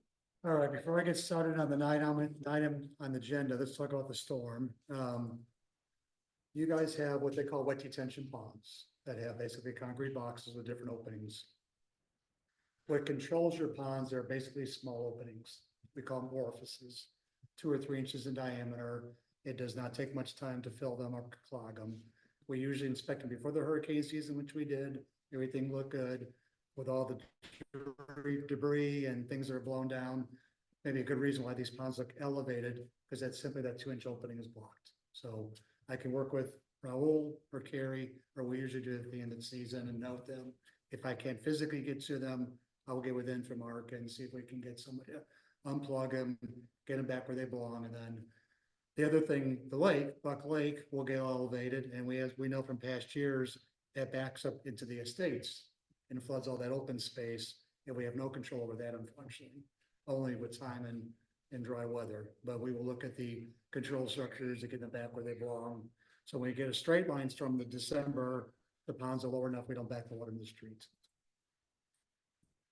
All right, first item of the business was we had requested a proposal from originally local firms to do the Five Oaks Drive maintenance facility, engineering, design, permitting, landscape irrigation, the whole ball of wax. I could not get any local vendors to do it. They were all too busy. Maybe we reached out to Mr. Steve Boyd, your prior district engineer. He was too busy. So then I reached out to Common Oak Engineering, who I've reviewed a lot of their work in other municipalities. They do really high quality work. His name is Jeremy Anderson. He was receptive, so we had a couple teams meeting to get him up to speed. He produced a detailed proposal, which I believe begins on page of your report. 24? No. Maybe it's the high 40s, because I'm looking at page 52 for the fees. I'm not sure if anybody's had a chance to review the services providing. Yes. Yeah, So, so this is not, he sent it in Greek. it's not something so you're essentially fobbing off the. I would not be to- cost effective, Carol, to be honest with you. We don't do this for day-to-day living, land development stuff. We don't do irrigation plants. We don't do landscape. So it'd be far more cost effective to outsource this. So, but when we were originally talking about the field services the community maintenance facility, and an estimate, we were not, I don't recall seeing anything about a cost for these kinds of services, or did I miss it? No, we were good to finish when we started at the park, because that was gonna be less moving parts. You know, prefab shed, little landscaping, and be done with it. Since we're going more with a traditional brand new facility with a lot more moving parts. I just talked to Greg, my senior guy, and then we talked to our colleagues and just thought it would be beneficial to the CDD to get something that does this from soup to nuts far more efficiently than, but we were gonna do obviously the one to park, because it was not nearly as, you know, just putting a slab there, the prefab and a concrete slab, and sewer was already there. We knew what the city wanted, the county wanted for minimum landscaping to hide the dumpster, but this would be as a different ball of wax, so. And it's $67,000 about. Yeah, 65,000. So you're getting, design, survey, wetland flagging, geotechnical services, permitting from the local government, St. John's, Toho Water Authority for the water and sewer hookup, calculations, architectural and irrigation plans, and then limited inspection services during construction. So And that's all before anything happens, right? this is, but if you approve it, he'll do it from start to finish. But I meant that doesn't include all the work. That's not the construction. Right. Yeah. And like there were some places you had mentioned had to maybe be leveled a little bit, and all of that is separate. This is all just the, Yep, I mean, with the survey, the geotechnical work and everything, that all gets captured under her. You know, so, but at the end of the day, he'll produce a set of plans and specs and get the permits in place, advertise for bids. And then he'll come back for you when the bids come back, for the actual construction of this facility. So, more questions? What's your feel on this proposal? What do you think about it? You know, I know the quality of his work. I usually don't like to stick my neck out for my colleagues, but I know Jeremy's work speaks for himself. And I actually, I thought it was a lot lower than I would expected, because everybody is so busy. For me to get some of the local guys, I would have paid 50-75% higher, I think, just to get them enticed to do it. And then you may have to wait quite a while for them to get to it. So Jeremy says he's available to get started based on the board's direction tonight, so. And we're not getting heat from the county right now on moving the, Actually, I got some good news with the county, that came up the last couple of days, but so far they've been pretty good, so. can you tell us that before we? Yeah, make a sure. decision on All that? right, so let me jump to Garden Road Storage Shed. When your contractor submitted a permit, he was automatically told to get a site development plan, which was ridiculous for a 10 by 12 shed. And it wasn't going anywhere quick with the county. So I know the county engineer really well, Lynette Matheny. I said, can you please do me a favor and insert yourself and see what you can do? She brought in a guy named Ken Brown, the county administrator, who stepped in, and after about 3 or 4 weeks of going back and forth, as I think it was yesterday, I gave you the email, basically said, submit the building permit. If they give you a hard time, I'll step in and circumvent it. So he immediately, the contractor jumped on that and resubmitted the building permit to the county. So the 2 hired people I knew kind of put aside all the 20 people that were involved with the 10 by 12 shed for the storage facility. So That was on my list of things to ask tonight. yeah, and I What would- appreciate Lynette and Ken stepping in. What would happen to us if we just put it up It would anyway? have, well, Mike can then get involved later, so. So I do appreciate that, seeing common sense in that one, so. And then when they got the reported flooding in Five Oaks and Caprior, Lynette reached out to me again and found out that was a district engineer, and I told her what had been done by Element Environmental to clean the outfall pipes. And then she said another Ken came out to clean the pipes, and I thought to myself this morning, we'll go out and check the control structures so we can bring the ponds down if they are coming. Yeah, they were here the day after. Yeah, good, good. Okay. back to And, the Five but anything about the county and the Five Oaks facility? No, I mean, we had a pre-application with them quite a while ago. They preferred the entrance off the road we don't have ability to get to anymore because we're not buying the golf course facility. So we think we're gonna prevail on access to Five Oaks because we're talking about 1 or 2 cars a day going in and out. It's not another subdivision, so.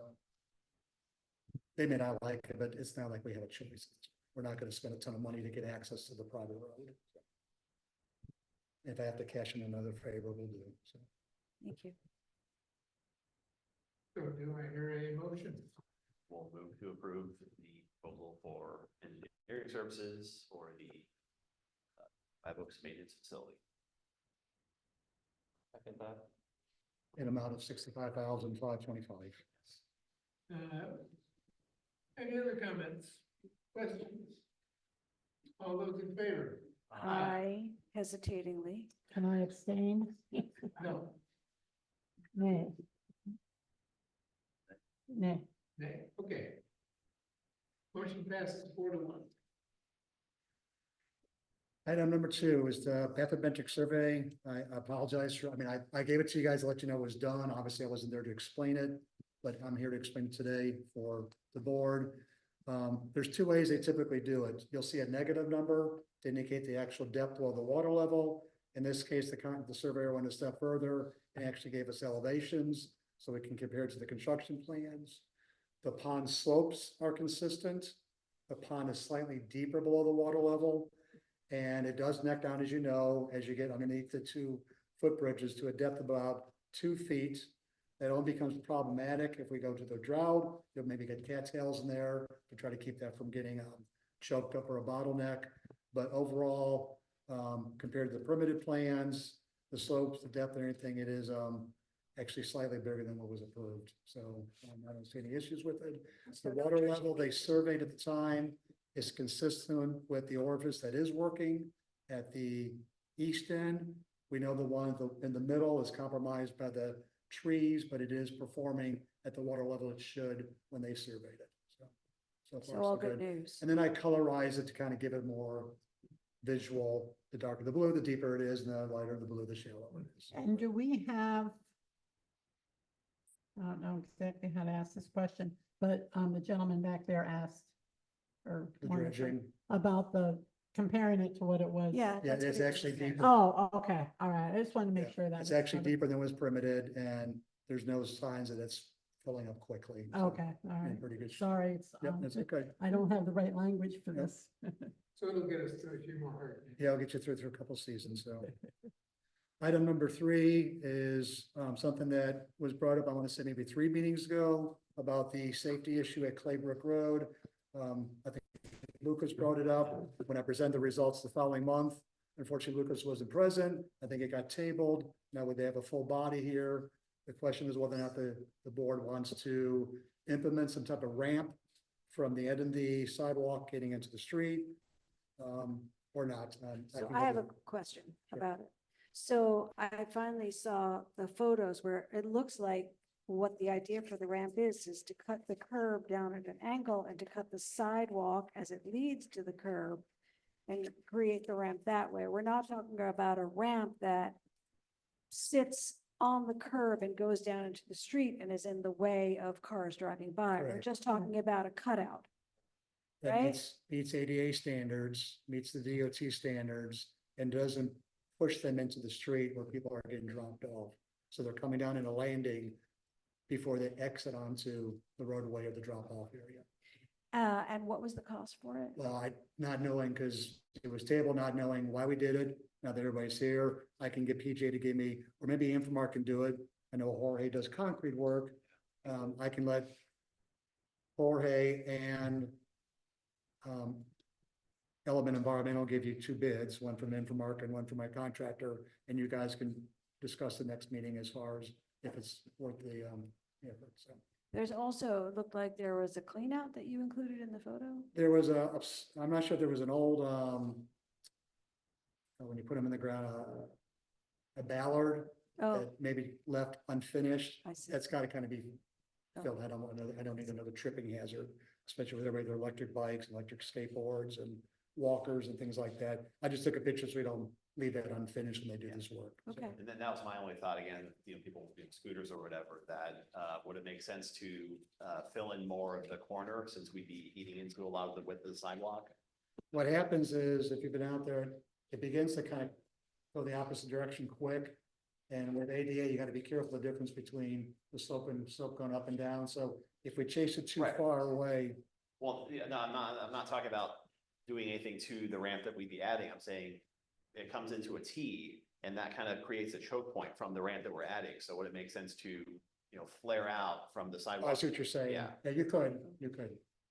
That's my only feedback.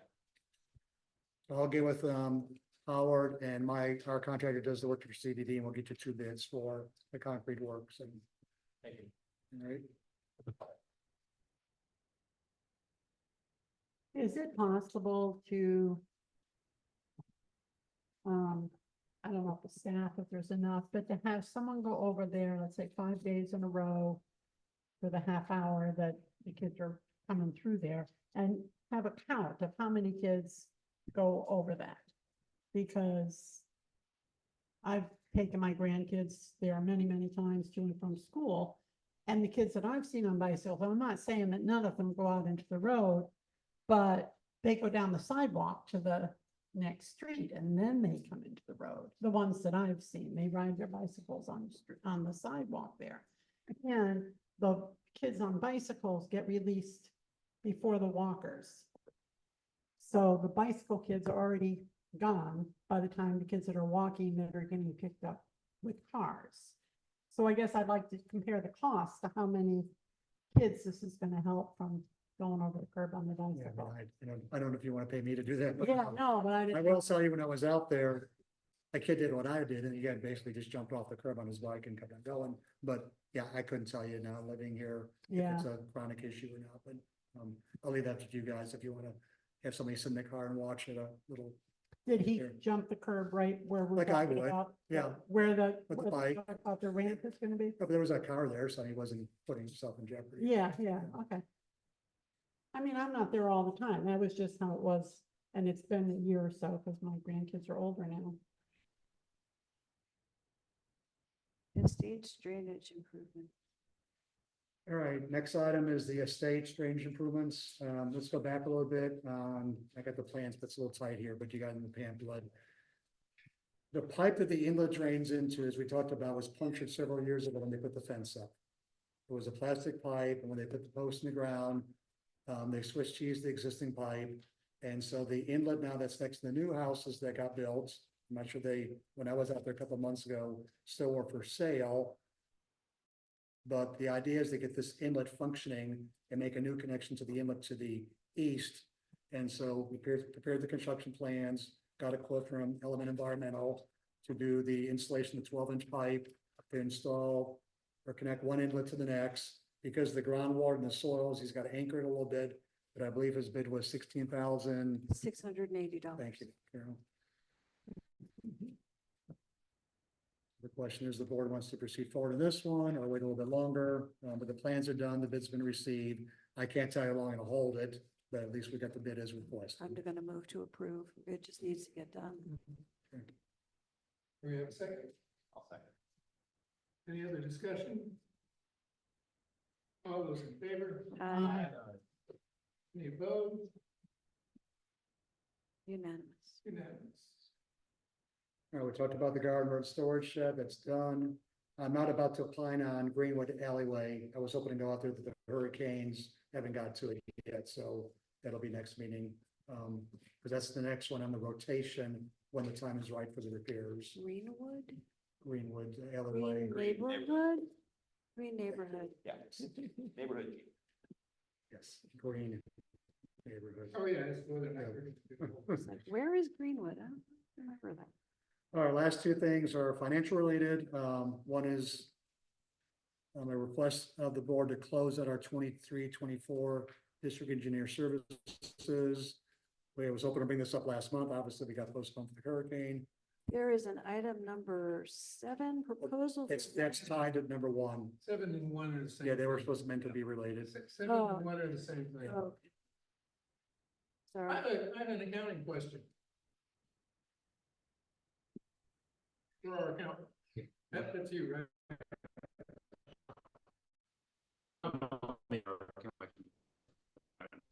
Is this the last payment of last year? Fiscal year. I didn't ask you, I asked the accountant. Well, nothing yet, but the. Your accounting might be done a different way. I'm asking about our accounting. How is this gonna be accounted for? So this looks like it's for the weekend 24, so this will be last fiscal year. It does say. September 30th, 24, so it's the end It of does the say fiscal year previous 20, fiscal year. It's mixed, it says. Yeah. So how do, So it will be, the accountant would basically relay back for the P&L for that, so they're for gonna that fiscal year. they'll redo the, Financials. They'll redo the financials, yep, to okay, reflect that. that was my Yep. question. They haven't closed the books yet, so to No, speak, no. yeah. And remind us what the change order is? So this is for the last 3 months. I know you approved change order number 1 in July. And this is for July, August, September labor. And I was gonna bring it up last month, obviously, but instead of waiting to meet now, we continue with services through August and September. So these are the fees incurred through the end of September, which include primarily finishing the plans for the estates and the other things we have documented in the 2 months with the services. They are part of the attachment to the proposal. Well, I think that, so, And we $12,108.40. the 2 last 2 months, yeah. Well, yeah, that's for the last 3 months worth of work. And it's in the agenda, the invoices. Yep, they're attached. yeah. to Attachments A and B to that proposal has the last 3 months worth of billings. So conservation easements, I'm just. We have a motion to approve, we have a second. I'll second. Any other discussion? All those in favor? Aye. Aye. Hesitatingly, aye. Any opposed? Okay, motion passes. And the last one is for this fiscal year, starting October 1st, and this number matches what you guys approved in your annual budget, your prior meetings. My only comment on this, not to you, to my fellow board members. 70,000 is not a number we have to spend, okay? Of course. It's in the budget, but that doesn't mean we've got to spend that much, you know, I think. You know, the one thing I popped out of your, one thing I popped out of your proposal was just this simple statement where you say, prepare for and conduct field reviews based on direction from CDD board members. I'm concerned that individuals can ask you and Mike to start to work on something, to spend money, you know, without the consensus of This all. has been brought up before, and the suggestion is to go through Howard. So if we have something we as an individual board member think needs engineering or legal or some other subcontractor attention, it should be at least going through Howard, so there's at least, you know, maybe it's something that he can answer, or there's, you know, but you're not bringing this up for the first time. Okay. My comment. Yeah, I'd never do anything until the board knows what I'm doing. Okay. I've never had the prior board member say, can you do me a favor? And so it's always been, if you guys direct me, I move forward with it.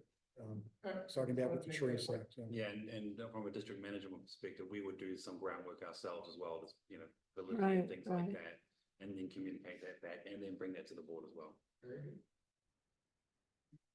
And the big expenses have been on the things that we've been discussing and working on too, like the maintenance facility and that's where a lot of it has been.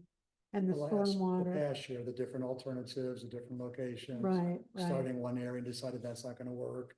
And then we've had the drainage problems. that And then we you're had gonna 5 look Oaks Drive, we had Cap Briar, we did the modeling of that. That pipe has to be upsized, but you guys are not ready for that yet. Blazing Star alleyway Yep, at. Yeah, and then we've done some work on the lakes too, on the lake. on the ponds. the control structures. Yeah, those, sorry, I All don't. right, do we need to, That's it. do we need to? Well, I just have a question. Well, I mean, if I have a question, so if we want to motion and second, I still have a question. Okay, no problem. Go ahead. So what do you foresee the, estimate? How do I put this in that makes, so it makes sense? So we've been working on various projects. We have a number of them done. What do you foresee us, spending this money on? In other words, because we've done a lot, maybe we don't need to do so much. What's your thinking in terms of projects that are on the slate to be handled in this current fiscal year? The only thing I foresee, other than the end of the fiscal hurricane year inspection, is maybe another alleyway, which I would wait for several months on that. You guys have got a lot of expenses you've incurred. You're gonna start construction now on the estates. You're gonna set the design services by another consultant for the CDD maintenance facility. We'll get a bid for the ramp if it's gonna proceed forward. The storage shed has now been approved. Your contractor has already submitted his building permit. So other than the one alleyway, I think it should be kind of quiet. So, I mean, things pop up unknown. Another one that Howard and I are doing, which is 20 years old, the infrastructure pipes are falling apart like Swiss cheese. I don't think that's the case here. I think there's no signs of subsidence and pipe joints failing everywhere, but just on the surface, I think it'll be a quieter year. So. Okay.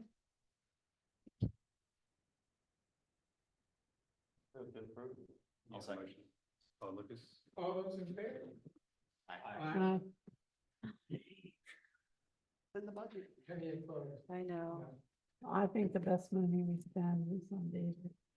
Aw. I mean, it keeps everything right, you know? We don't need to, you know, maybe find examples like that. I can't stop that one. Thank you. No, but I think that he has great attention to detail and keeps us on the right track. Absolutely. Great job. Thank you, Dave. Thank you. All right, moving right along. Thank you, Dave. That was actually a lot faster than I was expecting it to be, given how many things here. But it was very well documented. Yes. District council. Good evening, everyone. I've got 6 items to talk to you about. 5 of them are just reports, and 1 of them I do need some board action on. The first one that's actually listed on your agenda is looking for ratification of the settlement of the McCord litigation. This was a personal injury case that was filed against the district. I can report that the district funds are not being used to settle the case. It's coming from insurance. And I really prefer not to go further into that issue, but I would like a motion by the board to approve a resolution of that litigation. Do we have a resolution in front? I haven't seen a resolution. There was nothing for. So, It's a case that was monetarily settled by your insurance company. But because it is settled and you are technically the defendant in that case, we'd like to get the board to approve that. And I'm happy to talk to any board members offline about amounts and things like that if they want. But I think I said that we had this as something that anybody could call me that they wanted to. Yeah, I attended the, And unfortunately, we can't talk about what was said in mediation or anything like that either. So. yeah, I sat through the whole thing. It was actually kind of interesting. So Oh, sorry. I just wanted to know, Mike, how to word this. Is like a motion to approve the insurance settlement on the McCourt case? Is that sufficient? That sounds excellent. So, okay. All those in favor? Aye. Yeah. The next 5 items I'll go through pretty quick. One was just Howard just wanted to make sure that if we need a budget amendment, I think our last time to do that is in November, but that's really an accounting issue. But I always like to bring it up because sometimes it kind of gets lost in the shuffle. Second thing is going forward, anytime the district enters into a contract with a vendor, that vendor has to provide an affidavit to the district that states that they do not engage in human trafficking. We have a form of that we've already provided to your manager. It doesn't have to be done with every proposal, but each vendor that you have a contract with, that will have to be on file with the district. That is a new law that's going into effect. Also wanted to remind the board your ethics training. You still have till December 31st if you've not done that. It's 4 hours of training. There are many free sources to do that. And then also I wanted to just let you know that there's another associate that works with me. Her name is Kubra Metin, and you'll be seeing her name from time to time on emails and things like that. So she works with me out of our Tallahassee office. And then finally, I wanted to report to the board that it looks like, with the exception of OUC's signature, we got the issue worked out with Tract L. One, we got the easement that we needed so that we could actually grant OUC the rights to do what they need to do. And then we finally got the signed OUC agreements back, and we've sent those to OUC. So once those get executed, we'll go ahead and send copies to the district manager. Interestingly enough, the board caught, and I think very good on behalf of the board, caught that they were included a capital charge in that. We questioned that and pushed back on that. And lo and behold, the developer had paid for the lights up front, but OUC had been charging them a capital charge for a year, and the developer didn't realize it. So they're working that out amongst themselves in terms of any refund. So hopefully within the next couple of weeks, that whole issue will be buttoned up. Happy to answer any questions on any of those items or any other matters, but it's actually been relatively quiet for our shop, which is good for the district. You have a question about access to No, the ethics training? I'll take care of it, yeah. Thank you. Yeah, will you take it for me? I'm just kidding. I've done those. Okay, thank you. Now we have the district manager. Okay, so we've already discussed the mules that the board has approved for us to scrap, so thank you for that. There was a kind of a housekeeping from accounting with regards to transferring excess funds from the general fund to the reserve fund. Excuse me. In recent years, the board, also I say historically, has moved the funds budgeted as reserve other, less year-to-date spending, to the reserve fund. On page 44, if anyone wants to review it, I show we've got $60,444. $440 is the fund balance that I would need a motion to move that from the general fund to the reserve fund. So if the board would choose to. So I thought so what's the current balance in the reserve fund? Zero. Oh, so Yeah, move that to would push it approve to- the transfer. What page are we on? Sorry, I'm lost. That was on page 144. There's like a little synopsis there. I think it's at the bottom of that page, of page 144. $60,440 fund balance equals 1 million fund balance transferred from general fund in fiscal 22 minus $452,994 fiscal year 22 expenditures plus $300,000 fund balance transferred from general fund in fiscal year 2023 minus 700. Yeah, I mean, It's been historically done. So Yeah. Yeah, I made a motion. well, I have a comment. I think that sentence is ridiculous. So It has been ridiculous for a year. It, you know, it needs to actually be written out, you know, Mathematically. yeah, mathematically, so that, people can actually understand it. And, I don't see actually a need for reserves. It's What? all one big pot of money anyway. It's easier to understand how much we've set aside based on what our reserve study is and based on what our current upcoming projects are. From my point of view, it's easier to see the funds in the reserve. I understand we have a line item, reserve other. And actually, I still have a question about that because reserve other still says a minus 59,801. We talked about that last month and you said you were gonna have it corrected, but it's still in this month. this is the explanation that I got. You may want to just read it rather than, I mean, I can read it out now. So the reserve other, there was 412,000 budgeted, no year-to-date budget, and $59,801 was spent, creating an unfavorable variance of $59,801. It is appearing negative because we allocate reserves in the last month of the year. The year-to-date budget column is blank. That's from the head of accounting. Yeah, that's. Maybe, Well, once I wish I could, I once you should, put the 60,000, then it'll be positive.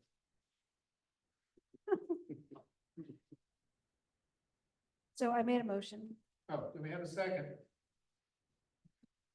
I'll second. What was the motion? The motion was to transfer the $60,000 from the general fund to the reserve fund. So we have a motion, we have a second, all those in favor? Aye. Well, aye. okay. I'll do Cheryl. The next thing was the flock security update. The system is installed and functioning. As district management, they are still waiting to give us our account access. So we have reached out to them multiple times. I reached out to them again yesterday saying, got a board meeting, I'd like to provide an update. So we're still waiting for us to be able to access it. But the system is installed. But are we getting any benefit from it right now? If something were to happen? I can't see anything. So Did you see them in the news? no. They're being sued. Big time. Block? Yeah. There's one specific town that is doing around, this was national news. So it will be interesting to see how that turns out. The only other update was one that David had provided, is that just regards to the garden shed, I did get notification this afternoon that we do have a permit number for it finally. So as the hard work that David put in with his networking did really pay off, and we did find out today that finally we have traction and movement on it. So So in time for the spring planting, huh? I can't believe how long it's been taking. I know. Speaking of how long it's been taking, commercial no parking signs. Reached out to them last week, still nothing. And well, this will come under supervisor's requests.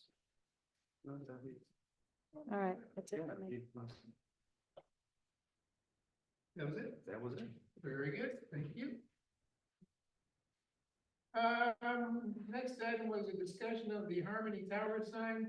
That was just me putting something on the agenda because we've again gotten requests from businesses to use the tower for advertising. Yeah, so one of the business owner reached out to me directly. She actually attended the August meeting had arrived late, so didn't have a moment to comment. And she has gone with I believe the majority of the business owners down there, and they would like to utilize the Harmony Tower to put their signs up to advertise their business at no cost to the CDD. Now, I know in April, they were removed and it was painted, so I explained that to her and said I would still present it and provide her. Well, I, Cost us, how At about a no profit for cost to us? at no cost to the district. I know, but how about they pay us? yeah, no, I don't see why we should be using our facility to advertise their business. Right. So are you suggesting a cost or are you just suggesting nothing? No use? If, you know, I don't know that we're, you know, like, the developer originally put those signs up to try to draw business, right, to the community, but, unless, and I'm not even sure this would be advisable, to Joe's point, if they pay us for advertising space, at least we get some revenue. But is that really our role as a community development district, is the question. And I'll leave it with the rest of the board. I don't think so. Hey, I was in favor of it before. I'm still in favor of it. We've got a big sign. Yeah. And, having some healthy benefits in town. Just helping for the town. Mike? Yeah, Uh, sorry, you saw my head pop up. I just want to make sure that y'all, if you're going to go down this road, that you have some sort of a policy, because other people are going to, perhaps want to use that signage. And is it going to be limited to certain businesses? And what happens if you run out of sign space?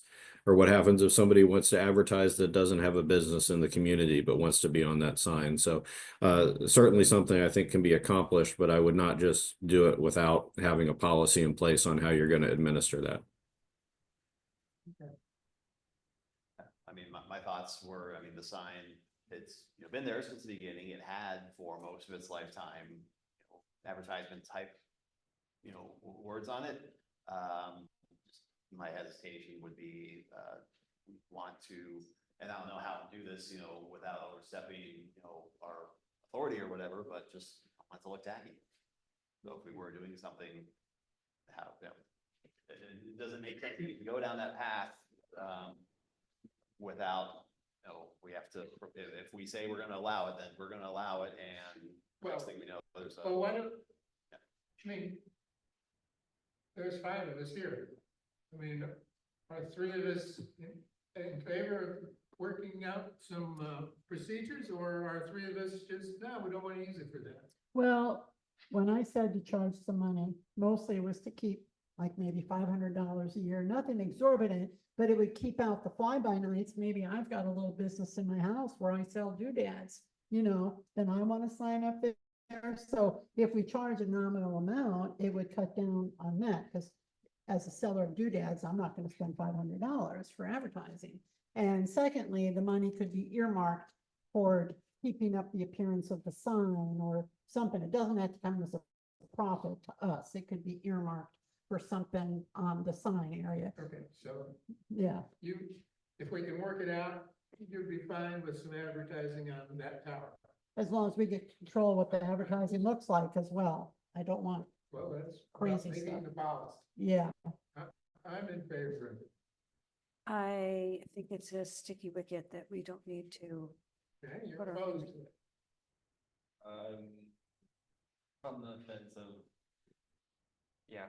allowing people to put their signs up there for advertising. And, It's there, it's supporting local businesses. all right, I so, think it's, So- just real quick, I think it should be something general to invite people into our community, not specific to the shops and businesses that are in our community. Okay. If I could say Well, let's at least make a policy. yeah, that was the whole point of me. We're not putting a sign up right now. Is it worthwhile to develop a policy? And the answer is, yeah, it sounds like it is worthwhile to develop a policy. We could just have a nice sign, welcome to Harmony, where everyone is welcome to have a business or something. Anyway, sorry. So are you talking about next steps now? Yeah, I'm talking about next steps. next step is to develop A policy. Mike, would we need a motion for that? I don't believe we need a motion for it. I mean, we can take direction, and I would suggest that, the district manager could take a look at their record, see if they have anything that they've already done at one of their other districts, and then I can reach out to my colleagues too on our weekly call and ask them if they have a policy in place already. I think those are two resources to check that would not be too expensive if somebody's already, created that work product. But if not, then Howard and I can get together. It shouldn't be a big undertaking. Thank you. Any other comments? No. Let's see, discussion of our insurance claim that we were successful on Blazing Star. Do we need to discuss it? We would. How much we get? I forget 14,000. $14,419. We got 90% of the bill. Nice. Yeah. So the insurance company provided, it agrees to 90% of the bill. The reason it's not 100 is because of, well, they call it depreciation. Yeah. I would, back in my insurance days, I would call it, it's for betterment, because what we have there now is in a lot better condition than most of the rest of the alley. And that was sort of their point. But happy to entertain a motion to accept. So second. All those in favor? We got money back. He was also very enjoyable to work with. And He was a very nice guy. It took his time, but we got there. Yeah. Well, in fact, it worked, that It did. letter I sent to whomever in the county, got the ball rolling and it worked. Okay, consent agenda. Move to approve. Second. Anybody have any comments on any items on the consent agenda? No. Okay, all those in favor? Aye. Any opposed?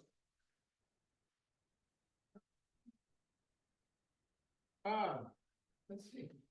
8:01. Almost got it. That was actually a whole lot faster than I was expecting. Oh, we still have I supervisors. know we still have requests. supervisor requests. What would you like to request? How'd you know? I don't know. Wow, yes. So we're in a new fiscal year. We have some budget. We talked last time about, give me a budget for the pocket parks so that I can work with Nick to refurbish some of the pocket parks. The board was reluctant to give me a budget number. I am back to request another budget number because I know residents are unhappy with dead plants and pocket parks that look like, not like we like them. How about that? I won't use a profane word. How about 14,000? Let's be just gonna. How much? You got a Why proposal? why don't you give us a proposal? Because we gave a proposal last year and it was a lot of money, and then I made another proposal, say, let's cut all this out, let's do this, and you were like, no, let's cut it down to this. So before we have United Land Service, whatever they're called now, do a proposal of a whole bunch of things, I'd like a budget number so that we can create it, we can look at everything and say, okay, well, what can we do with this amount of money to do the best thing we can for the places that look the worst? So the motion would be, we approve X amount of dollars for Carol to go and work with Nick to determine a formal proposal that we bring back to the board so we can. Well, no, we don't actually need approval. I just want a budget number. Yes, I We think she don't just need to wants vote. the conversation about, Budget. But the stuff that you're going to do, we would like to know the details. Of course, but I want a budget so that we can put Yeah. something together to propose to. well, how much did it come through at last time? Where is it in here? It is under Are you looking under landscape services? landscape services. Yeah, the miscellaneous services. Is that what you're thinking? Yeah, so the budget for the year is $50,000, but that includes a bunch of stuff. Yeah. I would request $20,000 as a minimum. To Approve. spruce up the pocket.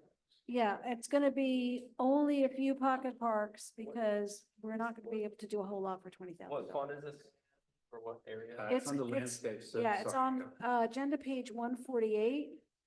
Under, near the bottom of the page, it says miscellaneous services. It's the last, actually the last line item before total landscape services. So you basically. 50,000, so we've spent. Hold on, what is this? So, oh, this was August Yeah, so 31st. if I'm looking at the. Oh, what's the budget for, fiscal oh, year, sorry. Yeah, it's down further. It's $50,000. Right, So we're use nothing of it, so. yeah, so I'm just requesting $20,000. Depending on how we do the first 6 months of the year. Hey, the acoustics in here are really bad, so when people talk, it's really distracting. And it's also hard for the person who's gonna be transcribing. Thank you.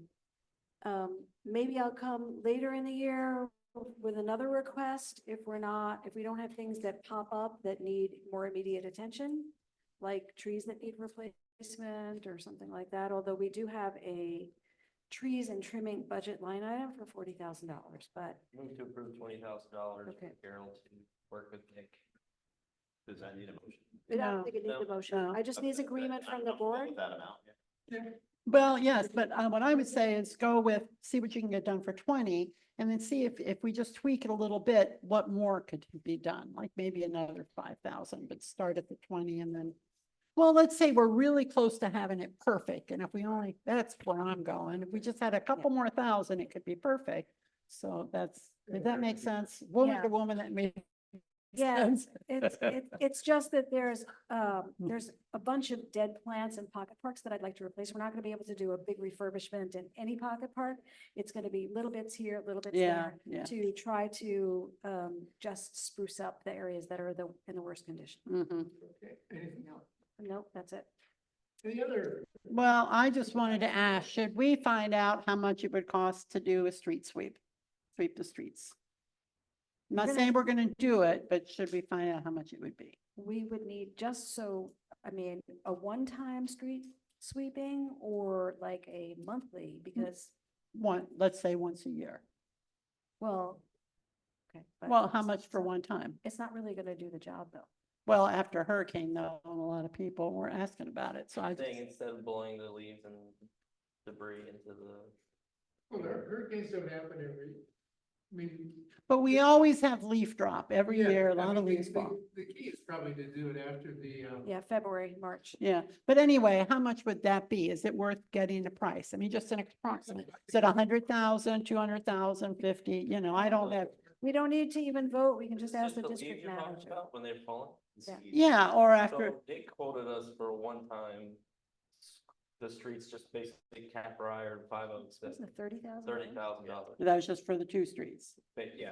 Yeah. Internally. Well, if we're gonna do it, Yeah, that was it was. yeah. All right. Yeah, and maybe there's a contractor that has a vacuum truck or something. Yeah. That's what I was thinking of. Mhm. And we could beg the county again, Yeah. you know, because they did do it the last time, although someone called in a favor and got that. And I got two quick ones. Yeah. Howard, I want to request that if you guys could pull together some high level accomplishments that we've done this past fiscal year, I think it would be good for the community to just understand what we've done, not like all the details, but it's high level things that we've replaced or maintained or just so the community can just view that if they want to whether it's at the next meeting, but just capture the overall fiscal year of what we've done. I think it'd be good for you. Second one is I got notified by the HOA chairman. His name's Kevin Shea. There's some outlets issues going on at Town Square. Raul's team, they're pretty much taken care of. Okay, cool. so wait a second. So what you're saying is Kevin Yeah. is trying us all. Oh, yeah, you get whatever you can get. I shall mention that to Kevin. Okay. You know, he should make the exact same request from us. Yeah. So we, Yeah, okay. that other people were getting the same email. Okay, good. But Lucas, that's been, Follow them. it's pretty much resolved now, Okay. so. Yeah. And I'm done. So, Any other supervisor requests? No. to adjourn. Second that. All those in favor? Hi. Thank you for coming and staying. Thanks, Carol. Thanks, everyone. Have a great night.